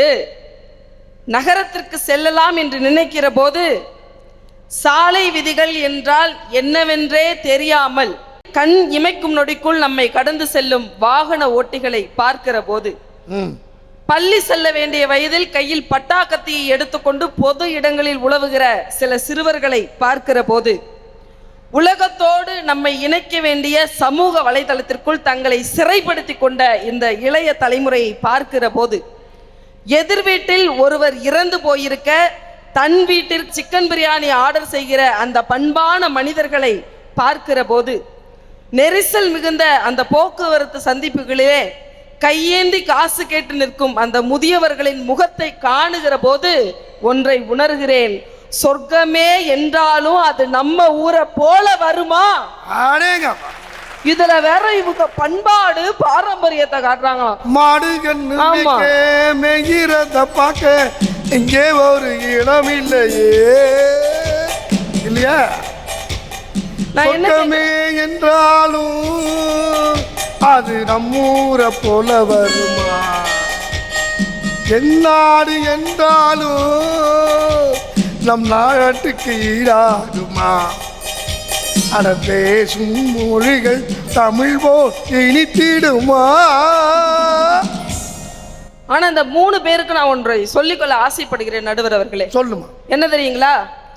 முறிஞ்சு போச்சு கம்பு எங்களை முட்டிட ஏது தெம்பு, முறிஞ்சு போச்சு கம்பு எங்களை முட்டிட ஏது தெம்பு, தட்டுப்பட்டா குட்டுப்பட்டா மட்டுப்படும் மச்சானேவோ அச்சானியே எங்க வச்ச சொல்லு, சொல்லாட்டி நீ இப்படியே வந்து இல நில்லு, நல்ல வண்டி அச்சொடிஞ்சு போன வண்டி ஓட்ட வண்டி ஓட்டுறமாமா இப்ப மாட்டிக்கிட்ட அம்மடியம்மா ஓட்ட வண்டி ஓட்டுற மாமா மாட்டிக்கிட்ட அமரி அம்மா யா கிக்கிரி பிக்கிரி கிக்கிரி பிக்கிரி கிக்கே கட்ட வண்டி கலையாணி கலையண்ட எல்லாம் கலண்ட வண்டிதான். குக்கர்ல பொங்கலை வச்சுட்டு விசில் வர்றதுக்காக வெயிட் பண்ற கூட்டம் இவங்க பண்பாட்டையும் பாரம்பரியத்தையும் காப்பாத்துறாங்களாம். இதை நாங்க நம்பணுமா? நான் என்ன கேக்குறேன், நீ பிரீத்தி நீ சொல்றது உண்மைதான். அப்படிங்களா? போன பொங்கலுக்கு என் பொண்டாட்டி சொன்னான், குக்கர்ல 5 விசில் வர வரைக்கும் பார்த்துட்டு இறக்கிடுங்க, நான் டிவியில் ஒரு படம் பார்க்கணும்னா. அன்னைக்கு தான் போடுவானுள்ள படம் என் பொண்டாட்டி பார்த்துட்டு இருந்தான். நானும் அடுப்பை பார்க்குறேன், குக்கரை பார்க்குறேன், அடுப்பை பார்க்குறேன், குக்கரை பார்க்குறேன். 4 விசில் தான் அடிச்சுது. ஓ, அவன் 5 விசில் சொன்னான், 4 விசில் தான் அடிச்சுது. சரி. கடைசியாக பார்த்தேன், நான் ஒரு விசில் அடித்து அதை இறக்கி வச்சேன். இந்த ட்விஸ்ட்டை நான் எதிர்பார்க்கவே இல்லை. நான் என்ன கேட்குறேன், அம்மா நாங்கெல்லாம் வாயுள்ள புள்ள, விசில் அடிச்சாவது பொழைச்சிப்போம். உண்மைதான் நடுவர் அவர்களே, அதுல எந்த மாற்று கருத்து கிடையாது. பழையன கழிதல் புதியன புகுதல்னு சொல்லி பொங்கல் வருகிறப்ப வீடு முழுக்க ஒட்டரை அடிச்சு மூளையில இருக்க சின்ன பாத்திரத்தை கூட எடுத்து கழுவி வச்சு காய வச்ச அனுபவம் உங்களுக்கு இருக்குதா? பொங்கல் அன்னைக்கு இஞ்சியும் மஞ்சளும் சேர்த்து கட்டின இந்த பானையில பொங்கலை வச்சுட்டு அது பொங்கி வருகிற போது பொங்கலோ பொங்கல் பொங்கலோ பொங்கல் சொல்லி கத்திய அனுபவம் உங்களுக்கு இருக்குதா? ஏங்க, அது வரைக்கும் பூக்கோளமும் மாக்கோளமும் போட்ட அந்த வாசல்ல பொங்கல் பானையில இருந்து பொங்கல் பொங்கி வர்ற மாதிரி வரைஞ்சு 2 பக்கமும் கரும்பு வரைஞ்சு இனிய தமிழர் திருநாள் நல்வாழ்த்துக்கள் எழுதின அனுபவம் உங்களுக்கு இருக்குதா? குறைந்தபட்சம் ஜல்லிக்கட்டை வேடிக்கையாவது நேர்ல போய் பார்த்திருக்கீங்களா? அதை விடு, கோலம் போடுறத பத்தி பேசுனீங்க. ஆமா, இவங்க எல்லாம் கோலமே போடுறது இல்ல. இப்ப கோலத்துக்கு பதிலாக ஒண்ணு விற்கிறான், அதை வாங்கி பேஸ்ட் ஸ்டிக்கர்.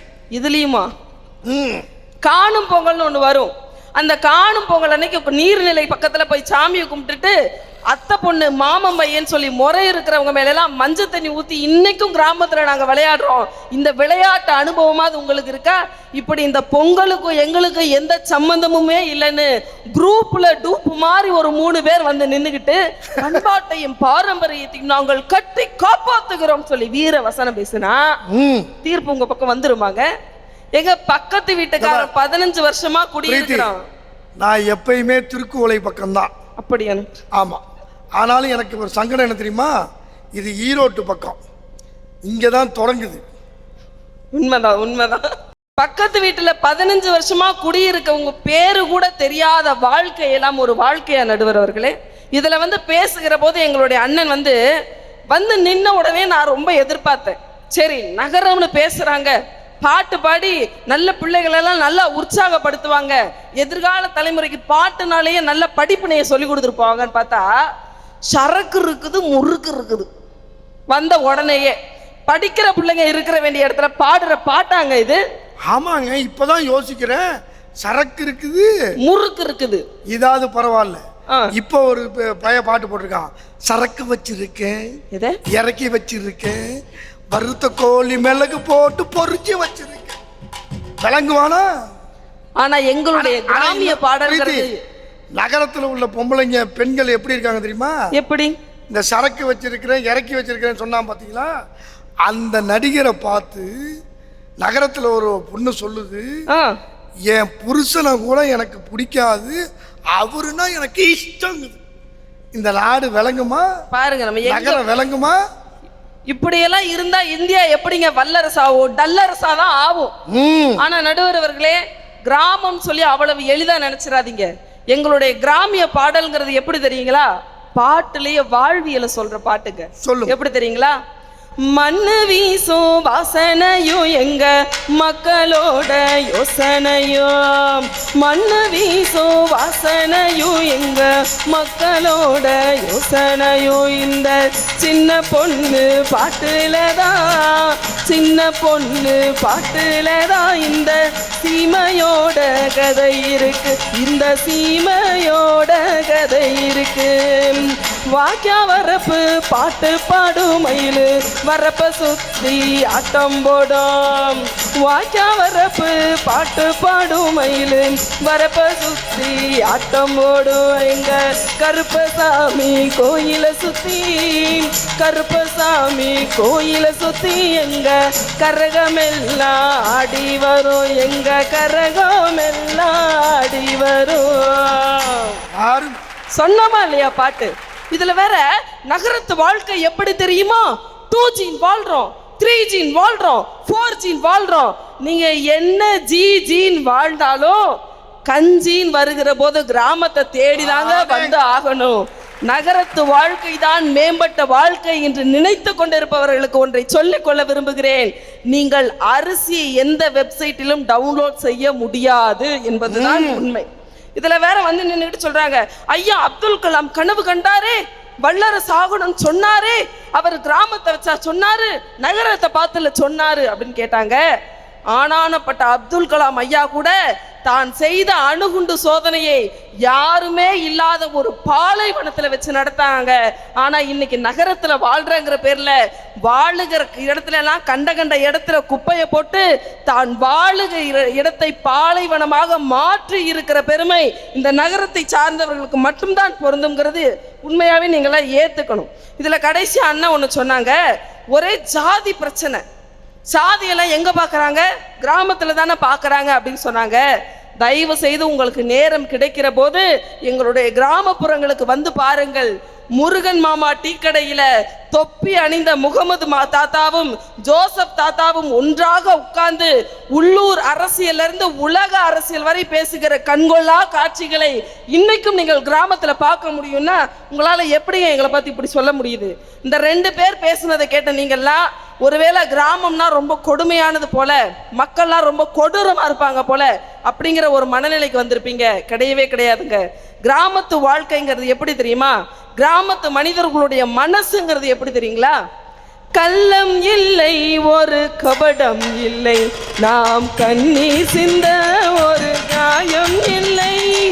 காலம் வரும், அந்த தெய்வம் வரும், அந்த நாளும் வரும், நல்ல வாழ்வும் வரும். காலம் தனை நாங்கள் மாற வைப்போம், தீர்ப்புதனை இங்கு கூற வைப்போம். என் ராஜாத்தி கண்ணே கலங்காதிரு, எங்கள் பொன்வண்ணமே அன்பு பூவண்ணமே, கண்ணில் நீரோட்டமா நெஞ்சில் போராட்டமா, அதை நான் பார்க்கவும் மனம்தான் தாங்குமோ, எங்கள் பொன்வண்ணமே அன்பு பூவண்ணமே. ஆறுமா அடுத்து சகோதரி வந்து சொன்னாங்க, அன்பை வச்சு என்னங்க பண்ண முடியும்? கடையில போய் அரிசி வாங்கணும்னா கூட காசு கொடுத்து தான் வாங்க முடியும் என்று சொன்னாங்க. நகரத்து மக்களுடைய புரிதல்ங்கிறது இவ்வளவுதாங்க. இந்த இருக்கிற கடற்கரையில மற்ற மாவட்ட மக்கள் எல்லாம் வந்து பார்க்கிற போது அவர்களுக்கு அலைகளினுடைய ஓசை கேட்கும். ஆனா சுனாமியில தன்னுடைய உறவுகளை இழந்து நிற்கிற இந்த டெல்டா பகுதி மக்களுக்கு மட்டும்தான் கடல் அலை கூட அந்த இழந்து போன உறவுகளின் ஓலமாக கேட்கும்.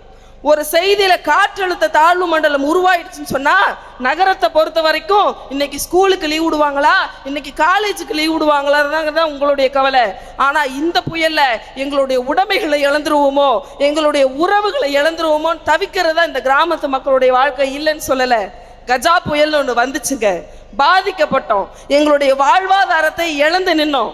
நீங்க சொன்ன மாதிரி அப்ப எங்க கையில காசு இல்லை, பணம் இல்லை, நகை நட்டுன்னு எதுவுமே இல்லை.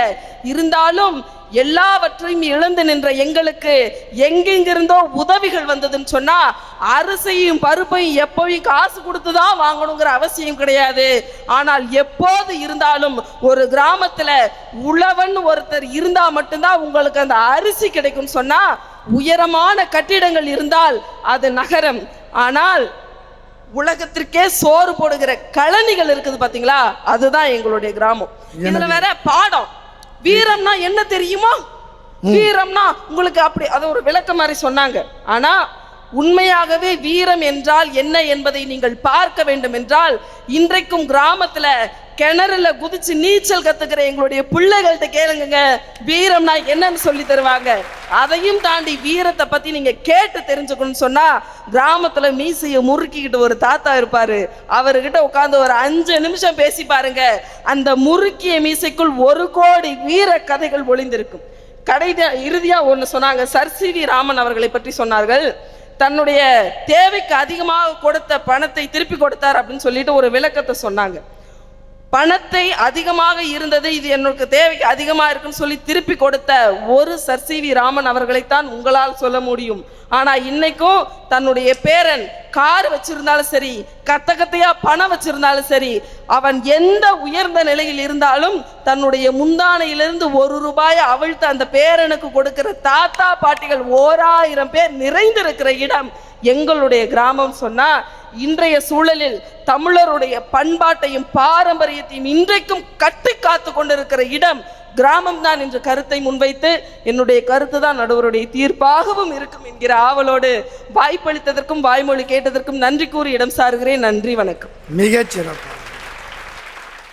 சில பேருக்கு பேரால் பெருமை இருக்கும், சில பேருக்கு ஊரால் பெருமை இருக்கும். என் தங்கை பிரீத்திக்கு பேரும் பெருமை, ஊரும் பெருமை, பேச்சும் அருமை. நல்லா கைத்தட்டி பாராட்டி மகிழ்வித்து நிறைவாக நகரம்தான் என்று பேசுவதற்காக கொங்கு மண்ணின் தங்க மங்கை என் தங்கை கோவை சத்யா.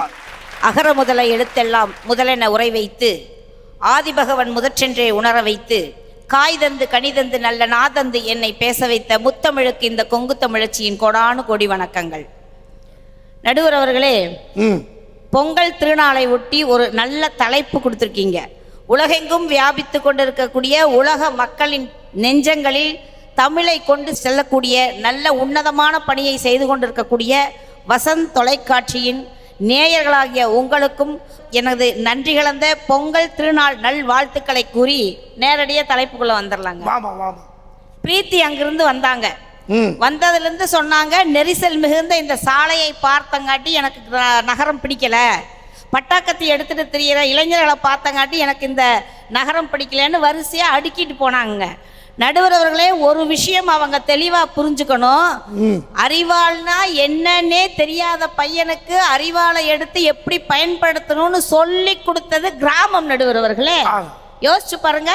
மாட்டு வண்டியை ஓட்டி போய்கிட்டு இருந்த உங்களுக்கு நகரத்தில் இந்த வண்டியை இப்படி செலுத்த வேண்டும் என்ற ஒரு தன்னம்பிக்கையை ஊட்டினது நகரம். நடுவர் அவர்களே, அதுல கிராமத்திலிருந்து வந்தவங்க சில பேர் செய்கின்ற தவறினால் நாங்கள் நகரத்தில் இருக்கக்கூடிய தவறு என்று அந்த பொண்ணு தப்பா நினைச்சுங்க. சின்ன பொண்ணுங்க விட்டுறலாம் நடுவர் அவர்களை பேசினத. அதுலயும் அறிவாளை பயன்படுத்து என்று சொன்னது கிராமம், அறிவை பயன்படுத்து என்று சொல்வது நகரம். நகரங்க இல்லையா? ஆமாங்க. கத்தியை தீட்ட சொன்னது கிராமம், புத்தியை தீட்ட சொல்வது நகரம். நகரம் நடுவர்களே, ஏன்னா கிராமம்ங்கிறது மனநிலை. நடுவர் அவர்களே, கிராமம்ங்கிறது மனநிலை, நகரம் என்பதுதான் மன நிறைவு. நடுவர் அவர்களே, அதுதான் உண்மை. இப்ப இட்லி இட்லின்னு எல்லாருமே பேசினாங்க. வெறுமனே இட்லிக்கு சட்னியை தொட்டு சாப்பிட்டாங்கன்னா அது கிராமம். அதே இட்லியை பொடி வச்சு சாப்பிட்டாங்கன்னா அதுதாங்க நகரம். நடுவர் அவர்களே, வந்ததுல இருந்து நாங்க கோலம் போடுறதுக்கு ஸ்டிக்கர் ஒட்டினீங்கன்னு நீங்க வேற ஒத்துதிக்கிட்டு இருந்தீங்க. நடுவர் அவர்களே, உண்மையா சொல்றேன், வாசல்ல வந்து கோலம் போட்டா அது கிராமம், வாட்ஸ்அப்ல வந்து ஸ்டேட்டஸ் போட்டா அது நகரங்க. நேரத்துக்கு தகுந்த மாதிரி நம்மளை நாமளே மாத்திக்கணும் இல்லைங்க. நம்ம பிரீத்தி எல்லாம் வாசல்ல பொங்கல் திருநாள் அன்னைக்கு சொல்லிச்சுங்களே, பொங்கப்பானை வரைஞ்சு 2 கரும்பு 2 பக்கம் கொடுத்து தமிழர் திருநாள் வாழ்த்து. அதெல்லாம் பொய்யுங்க. அந்த பொண்ணு பேச்ச நம்பாதீங்க, நம்ப மாட்டேன். அந்த பொண்ணு மாட்டு பொங்கல் அன்னைக்கு நடுவர்களே வாசல்ல மாடு வரையும் பார்த்து நின்றுட்டு இருக்கிறா. அவங்க மாமியார கோலமா போட்டு வச்சிருந்ததுங்க. மாமியார கோலமா போட்டுருக்குறேன்னு நான் போய் ஏந்தங்க மாமியார் மேல அவ்வளவு பிரியமா கோலமா போட்டுட்டேன்னு கேட்டேன். உடனே அந்த பாப்பா என்ன தெரியுங்களா சொல்லிச்சு, எங்க மாமியார நான் தான் மிதிக்க முடியல, போறவங்க வர்றவங்க 4 பேர் மிதிச்சுட்டு போட்டுன்னு கோலமா போட்டு வச்சிருக்கேன்னு சொல்லிச்சு. அதை விட இன்னொரு பொண்ணு ஒரு மாடை நிப்பாட்டி மாலையெல்லாம் போட்டு பூஜை பண்ணி மாட்டுக்காலில் விழுந்து கும்பிட்டுச்சு. நான் கேட்டேன், இந்த மாடு மேல உனக்கு அவ்வளவு பிரியமான? இல்ல இல்ல, இந்த மாடு முட்டி தான் என் மாமியார் செத்தாங்க. பார்த்தீங்களா? நடுவர் அவர்களே, இவங்க மாட்டையும் மாமியாரையும் ஒண்ணா பாக்குறவங்க இவங்க. அப்பதான் ஏமா மாட்டையும் மாமியாரும் ஒண்ணுதானம்மா. மாட்டுக்கிட்டையும் கறக்க முடியும், மாமியார்ட்டையும் கறக்க முடியும். ஆமாங்க நடுவர் அவர்களே. ஒரு இறக்கமே இல்லாம பேசுறீங்க. ஒரு நகரத்துல இருக்கிறவங்க நடுவர் அவர்களே சண்டை போடுறதுக்கும் கிராமத்துல இருக்கிறவங்க சண்டை போடுறதுக்கும் வித்தியாசம் இருக்கு நடுவர் அவர்களே. இப்ப கிராமத்துல இருக்கிறவங்க சண்டை போட்டாங்கன்னா ஒரு வரப்புக்காக சண்டை போட்டுட்டு ஒரு காட்டவே எழுதி கொடுத்துட்டு வர்றவங்க தான் கிராமத்துக்காரங்க. ஆனா நகரத்துல பிளாட்ல குடியிருந்துகிட்டு எதிர் வீட்டுல இருக்கிறவங்களுக்கு ஏதாவது ஒண்ணுனா காலிங் பெல் அடிச்சா ஓடி போய் என்ன வேணும் ஏது வேணும்னு கேட்டு அவங்களுக்கு அந்த தேவைக்கு ஏற்ப உதவி செய்யறது யாருன்னு பார்த்தா எங்க நகரம் நடுவர்களே. அன்னைக்கு வந்து கிராமத்துல அன்னைக்குன்னு இல்லை இன்னைக்கு வரைக்குமே கிராமத்துல கல்வி கிடையாதுங்க. நல்ல கல்வி கிடைக்குதா? அப்புறம் ஏமா நகரத்துக்கு வர்றீங்க? அங்கிருந்து கிராமத்துல 1வது 2வது படிச்சுக்கிட்டு 6வது படிக்கும் போது நான் கொண்டு போய் நகரத்துல ஹாஸ்டல்ல சேர்த்துறேன்னு கொண்டு போய் பெற்ற குழந்தையை கொண்டு வந்து கல்விக்காக பெற்ற குழந்தையை கொண்டு வந்து நகரத்தில் விடுறீங்களே, அப்ப நகரத்துல தானே கல்வி அறிவு இருக்கு நடுவர் அவர்களே, கிராமத்துல இருக்கா? அன்னைக்கெல்லாம் என்ன பண்ணாங்க, நகரத்துல இவங்க சொன்னாங்க தாத்தா பாட்டி இருக்கிறதுனாலதான் வீடு அப்படி கலகலான்னு இருக்குது. கலகலப்பாகிறதே அவங்களாலதான் நடுவர் அவர்களே. ஒரு பாட்டி இருந்துச்சுன்னா அதுக்கு பேர் மருத்துவச்சின்னு வச்சிருப்பாங்க. மருத்துவச்சின்னு சொல்லுவாங்க. அது என்ன பண்ணும் தெரியுங்களா? பிறந்தது பொம்பளை பிள்ளையா பிறந்துட்டா உடனே அதுக்கு ஒரு கள்ளிப்பால் ஊத்திரும், இல்லைன்னா நெல்லுமணியை போட்டு அந்த குழந்தை கொண்டு போடும். கிராமத்துல நடக்குதா இல்லைங்களா? ஆனா நகரம் அப்படி கிடையாது. ஆமாங்க, நகரத்துல பொம்பளை புள்ள வேணும்னு எதிர்பார்க்கறாங்க. ஏங்க இன்னைக்கு குழந்தை இல்லைன்னு வைங்க, அதுக்கு மலடின்னு ஒரு பேர் பெண்களுக்கு கொடுத்துட்றாங்க. ஆனா அந்த மலடிங்கிற பேர் இல்லாம ஒரு டெஸ்ட் டியூப் பேபிங்கிறத கொண்டு வந்து இன்னைக்கு உனக்கும் ஒரு குழந்தை உண்டுன்னு சொல்லி குழந்தை செல்வத்தை கொடுக்குறோம். அப்படியும் கிடைக்கலன்னா தத்தெடுக்கிற வகையை கொண்டு வந்து நகரத்துல சேர்த்தி அந்த தத்தெடுக்கிற குழந்தை கூட பெண் குழந்தையா வேணும்னு கேட்டு வாங்குறது எங்க நகரம் நடுவர்களே. கிராமத்துல அதை விட இன்னொரு பெரிய வேடிக்கை வச்சுக்க, நகரத்துல இருக்கிற மருத்துவமனையில ஆம்பளை பிள்ளைக்கு 500 ரூபா தான் ரேட்டு. ஆமாங்க. ஆனா பொம்பளை பிள்ளை பிறந்தா 1000 ரூபா ரேட்டு. பெண் குழந்தை பிறப்பை உற்சாகப்படுத்துவது மருத்துவமனை தான். ஆமாங்க. ஆனா நீங்க சொன்னதுல ஒரு செய்தி வேல்முருகன் சொன்னாரு. என்ன தெரியுமா சொல்றாரு? கிராமத்துல பால் கொடுத்து கொள்ளுவாங்க, நகரத்துல பெற்று குப்பை தொட்டியில போட்டு போயிடுவாங்க. போட மாட்டாங்க நடுவர்களே. குப்பை தொட்டியில போட்டா கூட அந்த குழந்தைய காப்பாத்துறதுக்கு இன்னைக்கு காப்பகங்கள் இருக்குது நகரத்துல. ஆனா அப்படி நீங்க கிராமத்துல கொண்டு போய் குப்பை தொட்டியில போட்டீங்கன்னா நாய் நரி இழுத்துட்டு போய் குழந்தை இல்லாம பண்ணிப்படுது நடுவர்களே. ஏன்னா நகரத்து வாழ்க்கை தான் பெண் குழந்தைகளுக்கு பாதுகாப்பு. காட்டு முயலுக்கு பனி பிடிக்கும், கான குயிலுக்கு வெயில் பிடிக்கும், ஆணி வேருக்கு மண் பிடிக்கும், ஏ அப்பனுக்கு பெண் பிடிக்கும். காட்டு முயலுக்கு பனி பிடிக்கும், கான குயிலுக்கு வெயில் பிடிக்கும், ஆணி வேருக்கு மண் பிடிக்கும், ஏ அப்பனுக்கு பெண் பிடிக்கும். குச்சு குச்சு ரக்கமா பொண்ணு வேணும், ஏ கூட சளி ரக்கமா பொண்ணு வேணும். குச்சு குச்சு ரக்கமா பொண்ணு வேணும், ஏ கூட சளி ரக்கமா பொண்ணு வேணும்.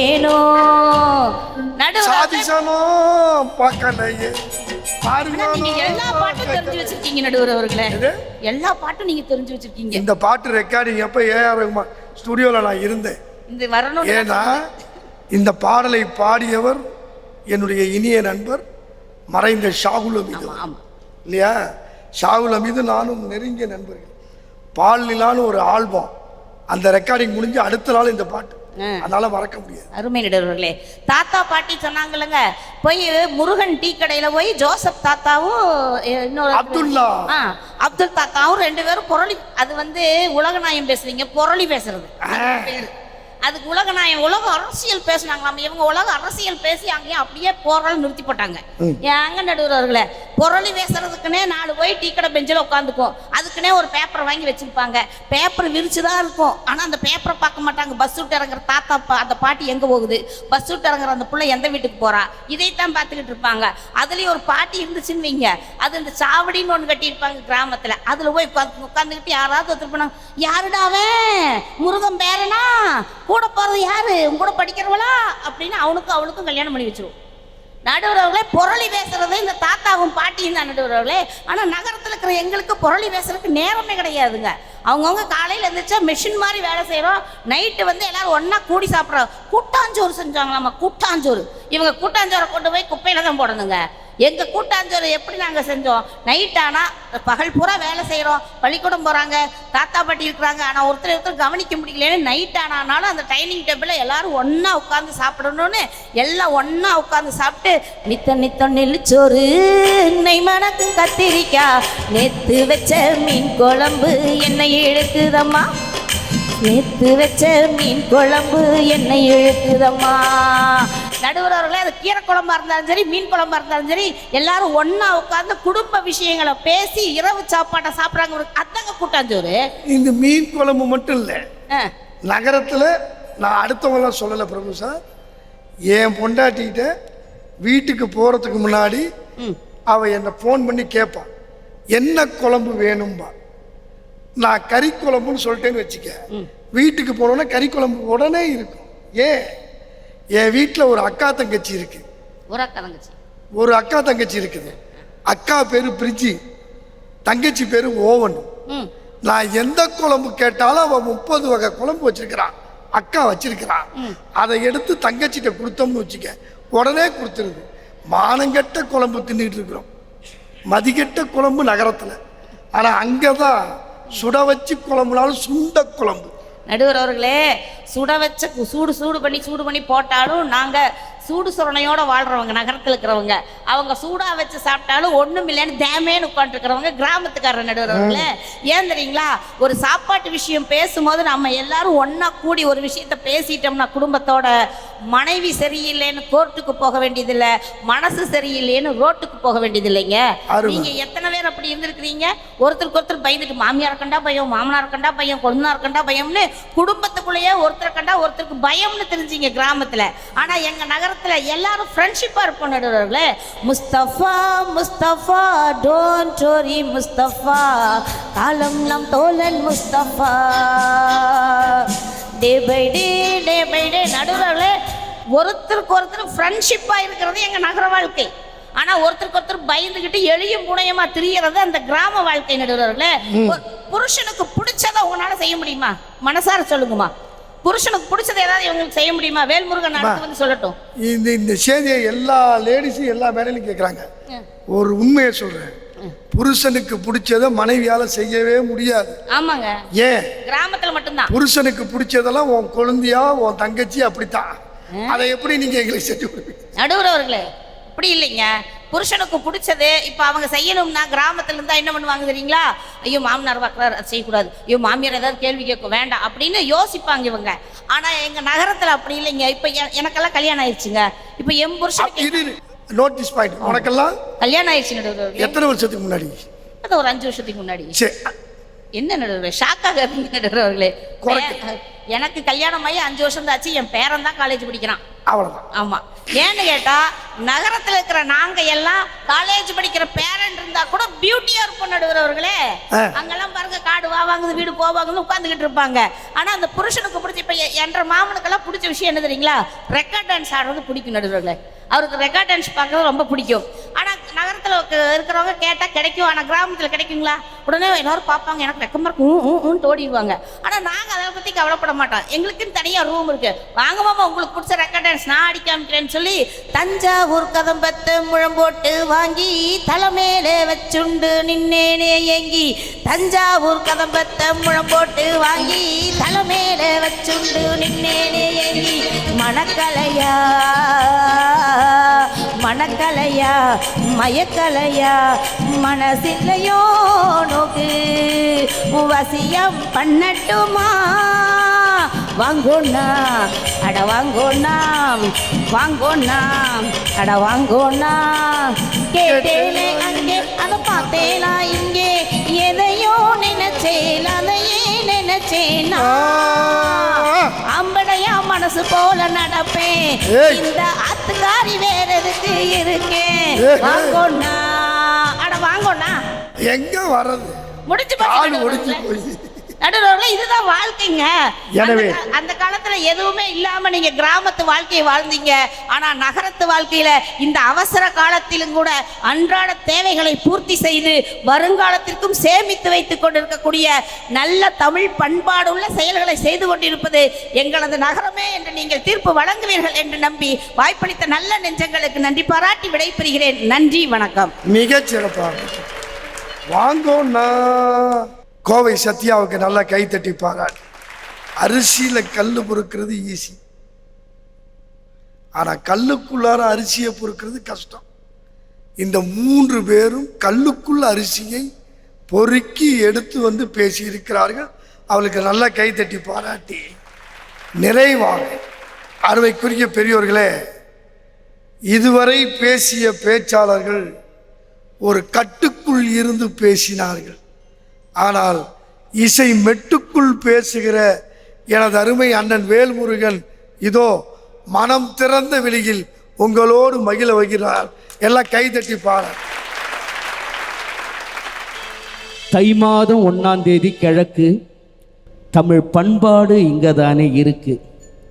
அந்த ஏறு ஓட்டும் அப்பனுக்கும் நாத்து நட்ட ஆத்தாளுக்கும் லீவு விட்ட சூரியனே உனக்கு வசந்த தொலைக்காட்சியில் பொங்க வச்சு பண்பாடு கட்டி காப்பது இன்று வரை நகரமா இல்லை கிராமமா என்று தலைப்பு வைத்த எங்களுடைய தன்னிகரற்ற தன்மானம் உள்ள எங்களுடைய அருமை ஐயா, தமிழுக்கும் தமிழ் சொந்தங்களுக்கும் எப்பொழுதும் உடன் பிறந்து கூடவே இருக்கும், எங்களை எல்லாம் வழிநடத்தும் எங்களுடைய நடுவர் ஐயா அவர்களுக்கும், மிக சிறந்த ஆளுமையோடு பேசிய அத்தனை நட்சத்திரங்களுக்கும் இந்த நேரத்தில் என்னுடைய தைத்திருநாள் பொங்கல் வாழ்த்துக்களை வசந்த் தொலைக்காட்சிக்கு தெரியப்படுத்தி, நான் சொன்ன மாதிரி தாங்க ஐயா, தை மாதம் 1ஆம் தேதி கிழக்கு, தமிழ் பண்பாடு இங்கே தானே இருக்கு.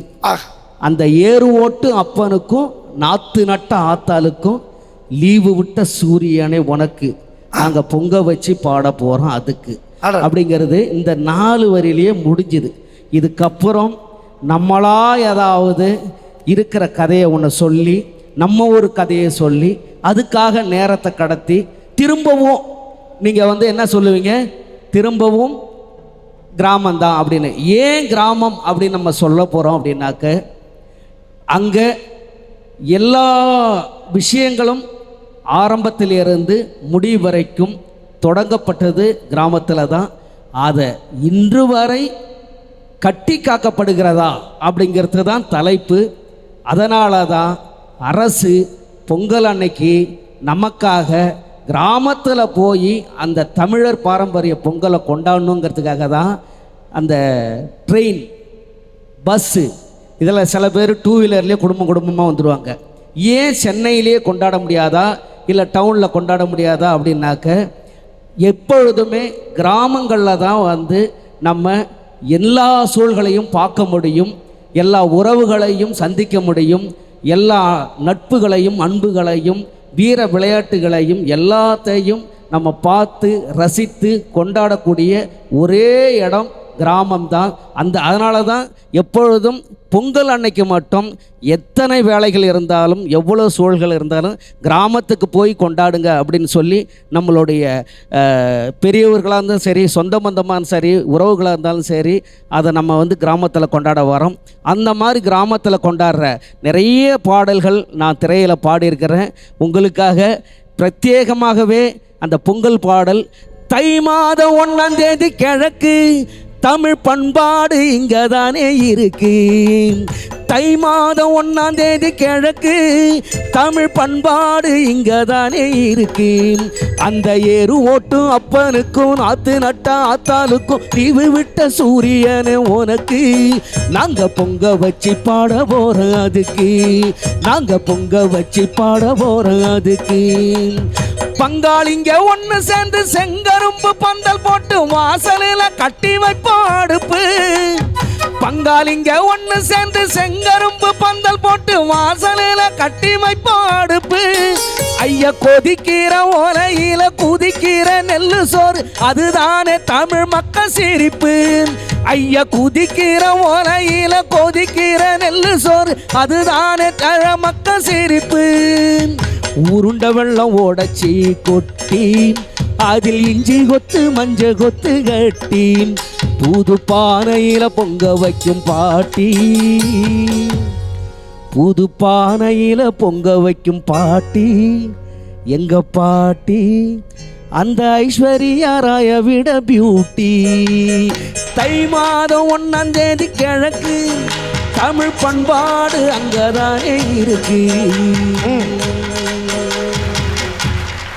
ஏன் ஐஸ்வர்யா ராயோட பியூட்டின்னா, இயற்கையே அழகு வந்து நம்மளுடைய தாய், நம்மளுடைய பாட்டி, நம்மளுடைய தாத்தா, நம்மளுடைய சித்தப்பா, பெரியப்பா, அண்ணன், தம்பி எல்லாருமே. ஏன்னா அந்த மண்ணோடு மண்ணு கலந்து அதை விளையாடி அதை சீரும் சிறப்பாக வந்து அந்த பொங்கலை கொண்டாடுறது வந்து நம்மளுடைய உறவுகள் தான், பாரம்பரியம் தான். இப்போ சிட்டியில் சொன்னாங்க இந்த மாதிரி வந்து நாங்கள் வந்து இந்த மாதிரி காப்பாற்றப்படுறோம், நாங்கள் வந்து இதெல்லாம் கட்டி காக்கிறோன்னு. என்ன ஒன்றுன்னா, கிராமத்திலேருந்து போனவங்க தான் நகரத்தில் இருக்கிறவங்களும். அந்த நகரத்தில் இருக்கும்பொழுது நமக்கு சில சூழலுக்காக தான் நம்ம அங்கே போகும்பொழுது, ஆனால் உண்மையாகவே நம்ம கிராமத்தை கூட்டிகிட்டு போகிறது கிடையாது.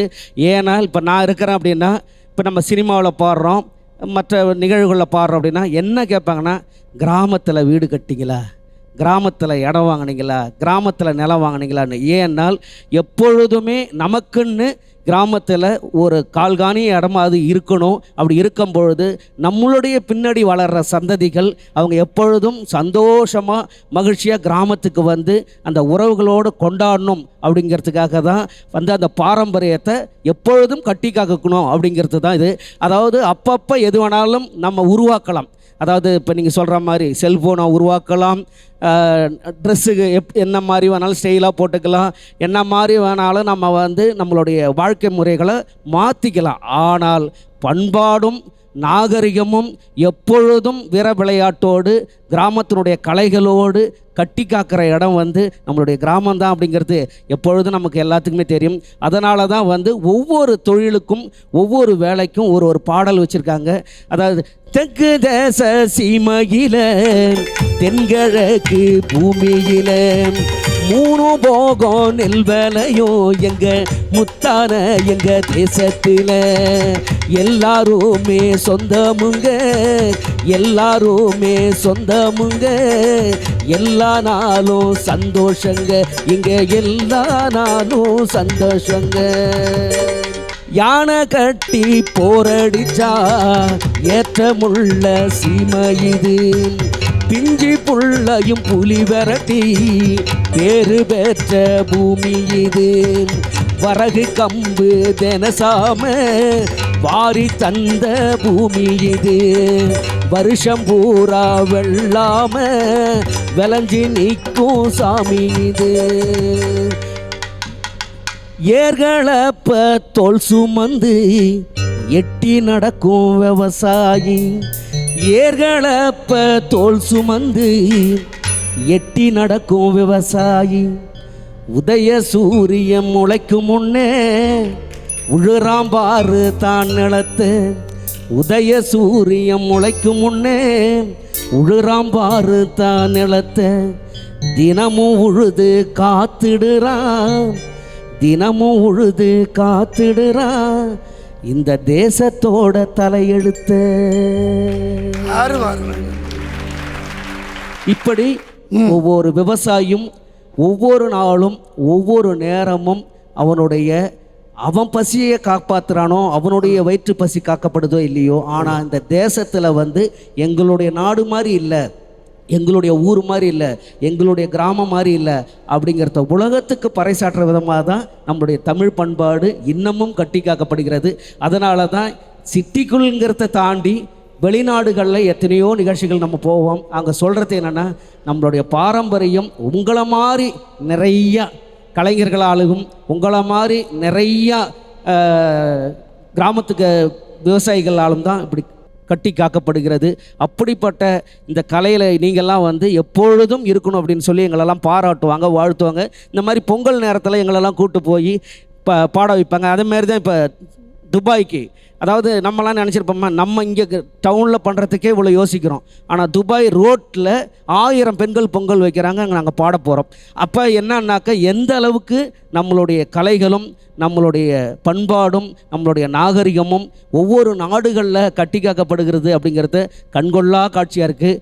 அந்த மாதிரி எப்பொழுதுமே வந்து ஒரு தாய் அப்படிங்கிறத வந்து மாற்றவும் முடியாது. ஏன்னா தாய் தான். தந்தை அதேமாரி. இப்போ நம்மளுடைய தாயான ஊர் வந்து நம்முடைய கிராமம், தந்தையாக இருக்கிறது வெளிநாடு, வெளி மாநிலம், வெளி ஊர், வெளி டவுன் அப்படின்னு சொல்லி.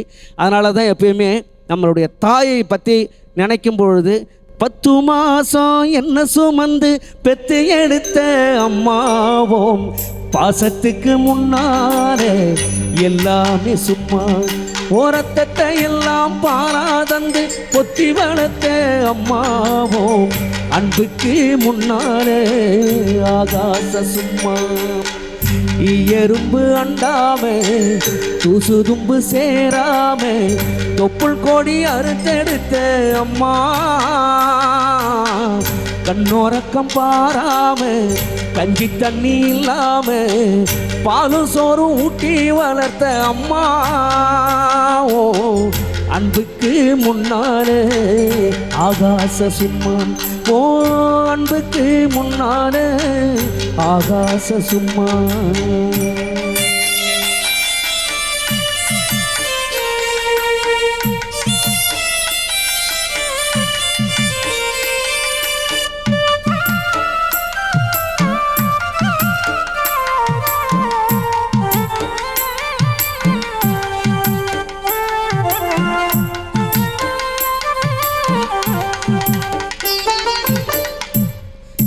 அதாவது ஒரு தாய் வந்து எவ்வளோ தூரம் நம்மளுடைய குடும்பத்தை வந்து கட்டி காக்குறாங்க, அவங்க எவ்வளோ வந்து நம்மளுடைய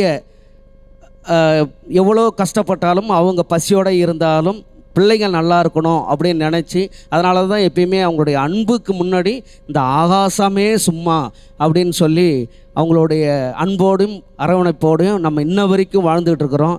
அதுக்கப்புறம் அப்பா வந்து என்ன பண்ணுவார், இவர் என்னெல்லாம் நினச்சாரோ அதெல்லாம் சாதிக்க முடியலையோ அதை பையன் மூலமாக சாதிக்கணும்னு நினச்சி அவர் என்ன பண்ணுவார், யாருக்கும் தெரியாது அப்பா கண்ணீர், அதுக்கு தானே அவருக்கு அப்பான்னு பேரு, தோழனாயிருப்பவர் தோளில் தூக்கி வளர்ப்பவர், காலனா காசு கூட கடன் இல்லாம இருப்பவர், பட்டினியில் படுப்பவர் பணங்காசு கொடுப்பவர், ஆக மொத்தம் சொல்ல போனா ஆண்டவனுக்கு அடுத்தவர், ஆண்டவனுக்கு அடுத்தவர். இப்படி உறவுகளை மேம்படுத்துகிற விதம் வந்து அந்த கிராமத்தில் அப்பா. அதுக்கப்புறம் தாத்தா பாட்டி. தாத்தா பாட்டிங்கிறது வந்து எப்பொழுதுமே ஒரு கிராமத்தில் ஒரு வீட்டில் இருந்தால் அந்த வீடு கடவுள் இருக்கிற மாதிரினே சொல்லுவாங்க. தாத்தா பாட்டி இருக்கும் வீடு கோயிலாட்டம் இருக்கும், அவங்க ஊட்டி வளர்த்த பாசந்தானே தேனை விடவும் இனிக்கும், தாத்தா பாட்டி இருக்கும் வீடு கோயிலாட்டம் இருக்கும், ஊட்டி வளர்த்த பாசந்தானே தேனை விடவும் இனிக்கும், கருக்கருவா பிடிச்சி காப்பு காய்ச்ச கை, கருக்கருவா பிடிச்சி காப்பு காய்ச்ச கை, எனக்கு கல்லு நெல்லு ஊமிய நீக்கி புடைச்சி தருமே நொய்யி. நீங்கள் சொன்னீங்க இல்லையா, கல்லில் அரிசியில் இருந்து கல்லை எடுத்துட்டாங்கண்ணே, நாங்கள் கல்லை பூராவே புடைச்சி பின்னாடி தள்ளிட்டு நொய்யை மட்டும் எடுத்து அப்படியே பொங்க வச்சு சாப்பிட்ற ஆள். அப்படி உறவுகள் மேம்படுற மாதிரி. அதேமாதிரி வீர விளையாட்டுக்கள் நம்ம எப்பொழுதும் கிராமங்களில் பொதுவாகவே மாடுபிடி ஆட்டம், அதாவது வந்து ஏறு தழுவுதல் ஐயா சொன்னார், ஜல்லிக்கட்டு. அந்த ஜல்லிக்கட்டு கூட நகரத்தில் வந்து போராடினாங்க. நகரத்தில் வந்து நம்மளுடைய கிராமிய ஜல்லிக்கட்டு நடக்கணும்னு சொல்லி எவ்வளவோ வந்து அதை போராட்டம் பண்ணி நடத்தப்பட்டது. ஆனால் எதுக்காக அப்படின்னா கிராமத்தில் இருக்கிற அந்த கலையும் அந்த விளையாட்டும் என்றும் மாறிடக்கூடாது, எப்பொழுதும் நிலைத்து நிற்கணும் அப்படிங்கிறதுக்காக அங்கே போராட்டம் நடந்தது. அதனால் எல்லாமே இங்கே சிறு சிறப்பாக இன்று வரும் அந்த காங்கேயன் காளைகாலா துள்ளி ஓடுங்க, கரிசல் மண் பாட்டுக்காரன் செய்தி கேளுங்க, செங்காட்டு தும்பிகளா தாளம் போடுங்க, செம்மாங்கு பாட்டுக்காரன் ராகம் கேளுங்க, வேர்வைய நாம் படிச்சா மறக்காது நம் பூமி, வெள்ளாம அள்ளி தரும் அதுதானே நம் சாமி, ஏழைக்கும் பாழைக்கும் ஏனியாயிருந்து எல்லோருக்கும் சோறு போடும் ஏதான் நம் குலசாமி, காங்கேயன் காளைகளா துள்ளி ஓடுங்க, கரிசல் மண் பாட்டுக்கார செய்தி கேளுங்க, செங்காட்டு தும்பிகளா தாளம் போடுங்க, செம்மாங்கு பாட்டுக்கார ராகம் கேளுங்க. அவங்களையும் உற்சாகப்படுத்தி அவங்களுக்கும் பாடி அவங்க கூடயே நட்பை வளர்த்து அது ஏறு ஓட்டும் போதாக இருந்தாலும் சரி, அந்த ஏர் ஓட்டிலேருந்து களத்து மேட்டுக்கு அந்த கதிரை அடித்து எட்டு வந்தாலும் சரி, அந்த கதிர் மேட்டிலே இருந்து அந்த நெல்லை கொண்டு போய் நெல் மண்டியில் கொண்டு போய் போகிறதா இருந்தாலும் சரி, எல்லாத்துக்குமே எங்களுடைய தோழனாகவும் உற்ற நண்பனாகவும் எங்களுடைய காளை மாடும் பசு மாடும் வந்து எப்பொழுதும் எங்களுக்கு கூடயே வாழ்ந்திருக்கிற அவங்களுக்காக வந்து அந்த பொங்கல் காணும் பொங்கல் உறவுகளை மேம்படுத்துறது, இப்படி 4 நாளும் 3 நாள் நம்மளுடைய பொங்கலை கொண்டாடி ஒற்றுமையாக வாழ்ந்து ஒற்றுமையாக சந்தோஷமாக இருந்து மகிழ்ச்சியாகவே இந்த பொங்கலை எப்பொழுதும் வருஷா வருஷம் வந்து எல்லா மக்களும், அதாவது யாருக்கும் பாகுபாடு கிடையாது, ஒரு விழான்னாக்க அது ஏற்றத்தாழ்வும் கிடையாது, எல்லாருக்கும் பொதுவானது தான். தமிழ் பண்பாடு நிகழ்ச்சி எதாக இருந்தாலும் எல்லாருக்கும் பொதுவானது. அதனால் இந்த பொங்கலை வந்து நீங்கள் சந்தோஷமாக கொண்டாடணும். எங்களுடைய நடுவர் வந்து இந்த கிராமத்து பொங்கல் தான் வந்து சிறப்பு பண்பாடு, அதை தான் எப்பொழுதும் கட்டி காக்கப்படுகிறது கிராமங்களில் தான் அப்படிங்கிறத வந்து இவர் நல்ல தீர்ப்பை கொடுக்கணும்னு சொல்லி வாய்ப்பு கொடுத்தமைக்கு நன்றியை தெரிவித்துக் கொண்டு, அண்ட முழுதும் ஒன்றினுள் அடக்கம் அதுவே ஆனை முகமெனும் ஓங்கார விளக்கம், சுழலும் கோள்கள் அவன் சொல் கேட்கும், அவனை தொழுதால் போதும் நல்லதே நடக்கும், ஆனை முகனை தொழுதால் நவகிரகங்களும் மகிழும், நல்லதே நடக்கும். இன்றைய சூழ்நிலையில் கலையையும் பண்பாட்டையும் கட்டி காப்பது கிராமமே என்று நல்லதே 2026 வசந்த் தொலைக்காட்சி நேயர்களுக்கும் வந்திருந்து சிறப்பாக பேசிய அனைத்து ஆளுமைகளுக்கும் நன்றி கூறி வணங்குகிறேன். சின்னஞ்சிறு புள்ள வேல்முருக உங்களை வணங்குகிறேனே. நன்றி ஐயா. நானும் இதான் மேடை, அதையும் சொல்லிட்டுங்க. மிகச்சிறப்பாக 2015 பொங்கல் விழாவில் பொதிகை தொலைக்காட்சியில் மன்னிசை பாடல்களா பல்சுவை பாடல்களா என்ற தலைப்பு கொடுத்து ஒரு அன்னைக்கு அண்ணன் வேல்முருகனும் இன்னொரு அன்னைக்கு கானா உலகநாதனும், ஆனால் அந்த பட்டிமன்றத்திலையும் பேசிய பெருமை கிருஷ்ணசாமிக்கு உண்டு.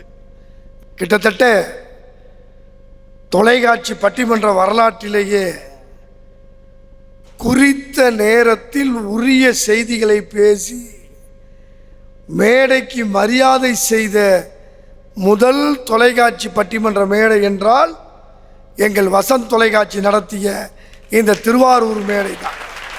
ஏன்னா பேச்சாளர்களுக்கிட்டலாம் ஏகப்பட்ட கருத்து இருக்குது. எங்கள் அண்ணன் வேல்முருகன் விட்டா இன்னும் பாடிக்கிட்டே இருப்பார், என் தம்பி கிருஷ்ணசாமி பாடிக்கிட்டே இருப்பான், பிரீத்தி கழுத்தை பிடிச்சி நிறுத்த வேண்டியதாக இருக்குது, அவ்வளோ கருத்து. இந்த பக்கம் எங்கள் அண்ணன் ஈரோடு பிரபு அப்படியே அப்படி அப்படி அப்படி அப்படி கண்ணசைத்தால் கருத்து மழை. அந்த பக்கம் என் தங்கை திவ்யா முதல் மேடை மாதிரியே இல்லை, எவனாக இருந்தால் எனக்கு என்னான்னு அப்படி அற்புதமாக பேசி. என் தங்கை சத்யா எப்பொழுதும் போல நல்லா. உண்மையிலேயே சொல்லுகிறேன், அறுசுவையை உண்ண அருந்தமிழனுக்கு வாய்ப்பு தருகிற திருநாள் இந்த பொங்கல் திருநாள். இந்த 6 பேரும் அறுசுவையை தந்திருக்கிறார். ஒரே வரியில் தீர்ப்பு. நான் ரொம்ப அதிகமாகலாம் பேசுறது இல்லை, ஆனால் என்ன இந்த இசைக்கலைஞர்கள் கையை வச்சுட்டு அப்படியே இருக்கான். நம்ம நாதஸ்வரம் வாயில் வைக்கிறதா ஊதுறதா கடைசி வரைக்கும் வைக்கவே இல்லை. ஏன்? யார் எந்த ஸ்கேலில் வாசிக்கிறாங்கன்னு பார்த்துக்கிட்டு. சார், நாங்கள் இங்கே இருக்கிற எந்த பேச்சாளனும் பாடகர் இல்லை, எங்கள் அண்ணன் வேல்முருகனை தவிர. விசு அங்கேருந்து வந்து கேட்டார், அண்ணன் நீங்கள் எந்த ஸ்கேலில் பாடுவீங்கன்னார். நான் ஒரே வார்த்தையில் சொன்னேன், எனக்கு முளடி ஸ்கேலு அரையடி ஸ்கேல் தெரியும், எனக்கு ஸ்கேல்லாம் தெரியாது.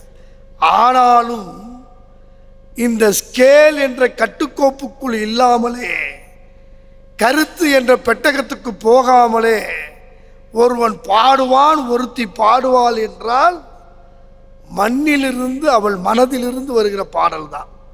நீங்கள் பாடலை முன்னிலைப்படுத்துவது பெரிதல்ல. அதை சாதாரண ஒரு பாடகி சொன்னால், பாடறியே படிப்பறியே பள்ளிக்கூடம் நானறியே ஏடறியே எழுத்தறியே எழுத்து வகை நானறியே, பாடறியே படிப்பறியே பள்ளிக்கூடம் நானறியே ஏடறியே எழுத்தறியே எழுத்து வகை நானறியே, ஏட்டில் எழுதவில்லை எழுதி வச்சு பழக்கமில்லை. சார், இது ஒரு மண்ணிலிருந்து எழுந்த பாடல். ஆனால் தேசிய விருது பெறுவதற்கு தகுதியான பாடலாக கொண்டு போய் சேர்த்த பெருமை கிராமத்து கீதங்களை எல்லாம் நம் செவிக்குள் தேனாக கொடுத்த எங்கள் அண்ணன் இசைஞானி இளையராஜா என்கிற மகத்தான மேதை செய்த வித்தை இது. இது பண்பாட்டு பாட்டு இல்லையா? கேள்வி பண்பாடு. எது பண்பாடு தெரியுமா? நகரத்தில் வசிக்கிறதை பற்றி சொன்னார்கள். உண்மைதான். ஒவ்வொருவருக்கும் கிடைக்கிற வாய்ப்பு நகரத்தில் வேறு யாருக்கும் கிடையாது. நம்ம இன்றைக்கும் எங்கள் பாவேந்தர் பாரதிதாசன் சொன்னார், சாதி கலப்பு திருமணம் செய்ய வேண்டும் என்றால் காதல் திருமணம் செய்வீர் என்றார். காதல் திருமணம் செய்தால்தான் சாதி ஒழியும் என்று சொன்னார். 80 ஆண்டுகள் ஆகிவிட்டு இன்னமும் கிராமத்தில் காதலை ஏற்றுக்கொள்ளவில்லை. கிராமத்தில் காதல் செய்தால் அவனை இன்னமும் ஆணவ படுகொலை செய்கிற அவலங்கள் அரங்கேறி கொண்டிருக்கிறது. ஆனால் நகரத்தில் அப்படி இல்லையே. நண்பர்களே, படித்த படிப்பால் பெற்ற அறிவால் கற்ற கல்வியால் தனக்கு ஏற்றவன் இவன் என்று தெரிந்தால் அடுத்த நிமிடம் அவனை ஏற்கிற வாய்ப்பும் வசதியும் நகரத்தில் இருக்கிறது. இது பண்பாடு தானே. ஒரு பெண் கல்யாணம் பண்ணி வர்றது மட்டும் பண்பாடு அல்ல, அந்த பெண்ணை கடைசி வரை வாழ வேண்டும். அதை விட ஒரு பெரிய ரகசியம் சொல்லவா? இந்த உலகத்தில் தான் வாழ்கிற வரை, தனக்கு மரியாதை தருகிற வரை, அந்த பெண்ணை பாதுகாக்கிற வரை அவன் கணவனாக இருக்கலாம். ஒருவேளை அவளுடைய உரிமையை, உறவை, உயிரை பறிப்பதற்கான வாய்ப்பு ஏற்பட்டால் உதறி தள்ளுவதற்கு கூட உனக்கு உரிமை இருக்கிறது என்ற உயரிய பண்பை, அறிவை, பெண்களுக்கான உரிமையை நிலைநிறுத்தி இருக்கிற இடம் நகரம் என்கிற அற்புதமான இடம். ஓ, ஒரு தென்றல் புயலாகி வருதே,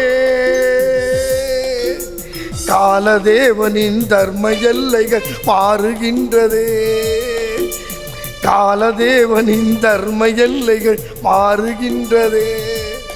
படி தாண்டினாலும் பத்தினி பத்தினி.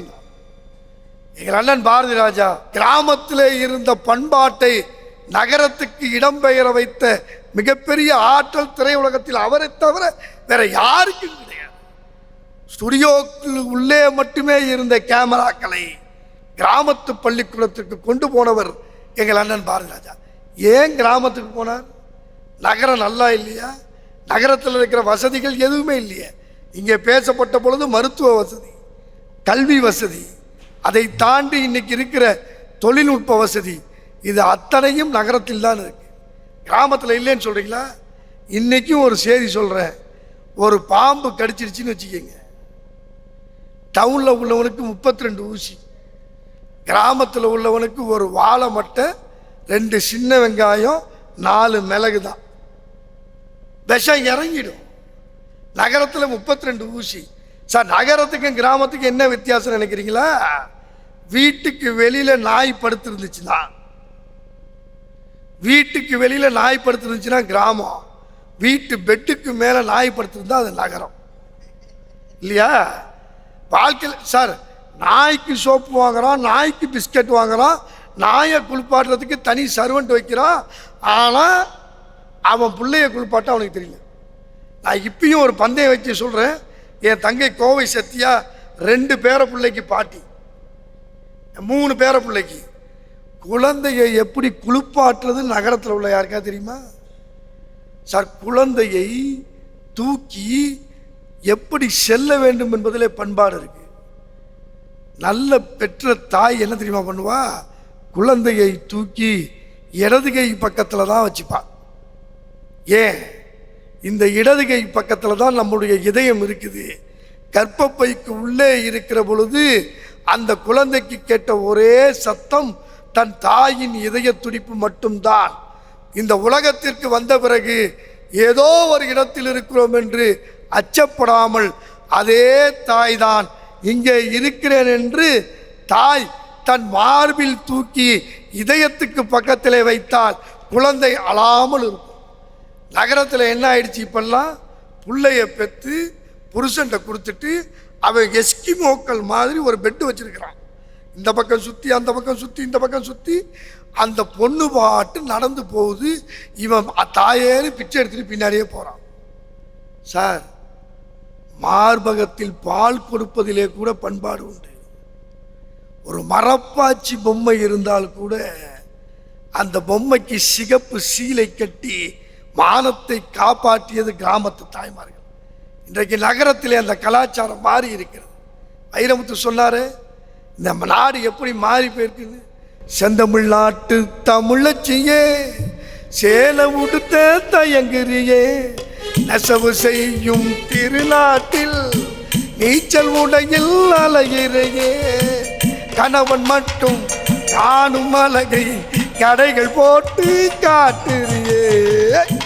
செந்தமிழ்நாட்டு தமிழச்சியே, சேலை உடுத்த தயங்குறியே.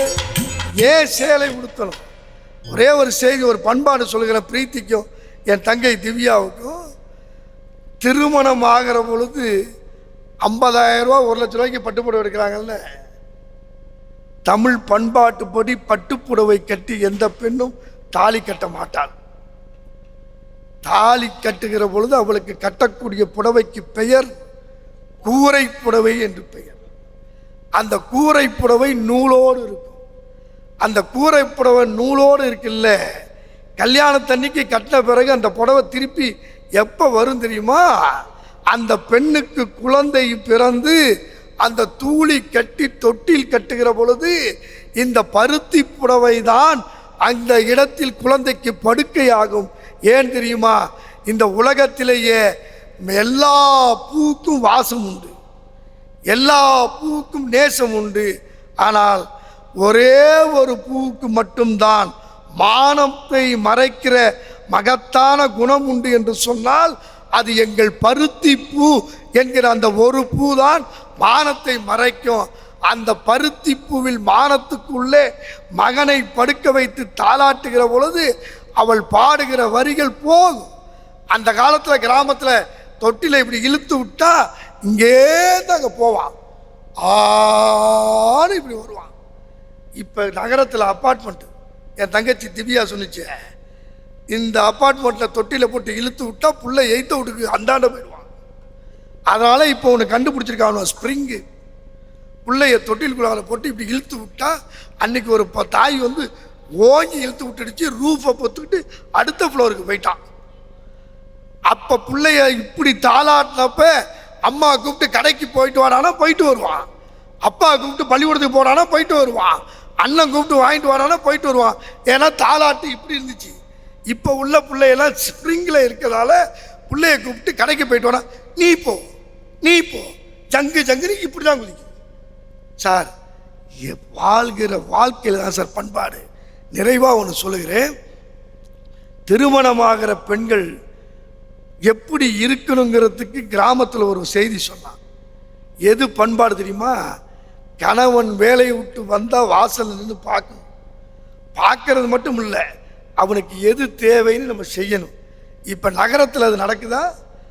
புருஷனுக்கு மார்னிங் ஷிஃப்ட்டு, பொண்டாட்டிக்கு நைட் ஷிஃப்ட்டு, 2 பேரும் ஷிஃப்ட்டு போட்டு வேலை பார்க்குறாங்களே தவிர வீட்டுக்கு ஒரு லிஃப்டாக ஒரு சைல்டு கூட வரமாட்டேங்குது. சேர்ந்தா தானே வரும். ஆனால் கிராமத்தில் அப்படி கிடையாது. வாசலிலே உன் காலடி ஓசை கேட்டிருப்பே,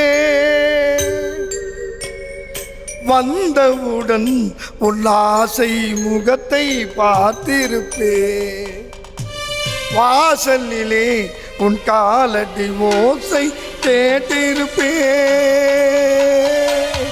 வந்தவுடன் உன் ஆசை முகத்தை பார்த்திருப்பே, கண்ணில் நீரை காணாமல் கவலை ஏதும் கூறாமல் என்னை எண்ணி வாழாமல் உனக்கென்ன நான் வாழ்வே, எங்கே நீயோ நானும் வந்து உன்னோடு. அப்படி வாழ்கிற குடும்பங்கள் அங்கே இருக்கிறது. நகரத்திலே கொஞ்சம் குறைந்து இருக்கிறது. நண்பர்களே, பெரியோர்களே, பண்பாடு என்பது ஏதோ ஒரு இடத்திலிருந்து வந்தது அல்ல. இன்றைக்கு 2600 ஆண்டுகளுக்கு முன்பு நமது சிவகங்கை சீமையிலே கீழடியிலே நமது நாகரிகத்தின் அடையாளம் இருக்கிறது. இது எல்லாவற்றையும் தாண்டி தமிழனுக்கென்று ஒரு அடையாளம் எது தெரியுமா? காதலும் வீரமும் அவனுடைய அடையாளம். அகநானூறு புறநானூறு, இதுதான் நம் சங்க இலக்கியம்.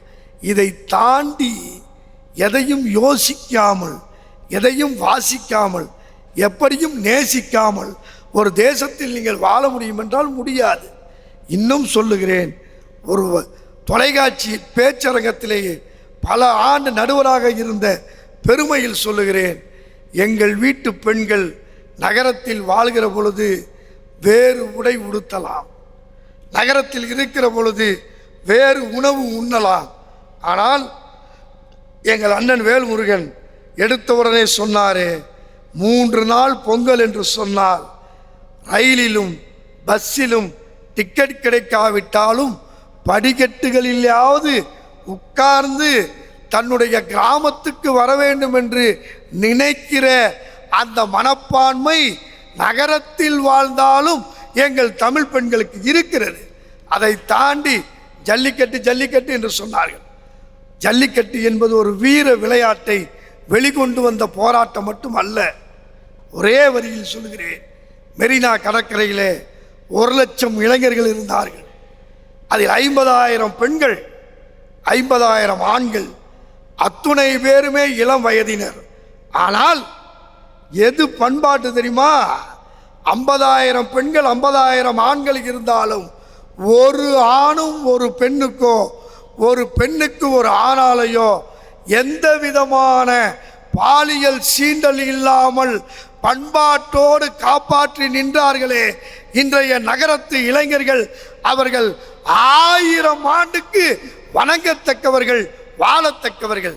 ஆனால் வாழ்வின் அவசரத்தில், வாழ்விலே இருக்கிற அவசர கதியில் கிராமத்து பண்பாடுகளை கொஞ்சம் மாற்ற முயலுகிற பொழுது இன்றைய சூழல் இனிதான சூழலாக மாறுவதற்கு வாய்ப்பில்லை. நண்பர்களே, பொங்கலிலே உள்ளே போடுகிற வெல்லமும் கரும்பும் மஞ்சளும் இஞ்சியும் எப்படி நமக்கு மனமகிழ்ச்சியை 6 சுவையாக தருகிறதோ, அதேபோல் வேறு எந்த இடத்திலே இருந்தாலும்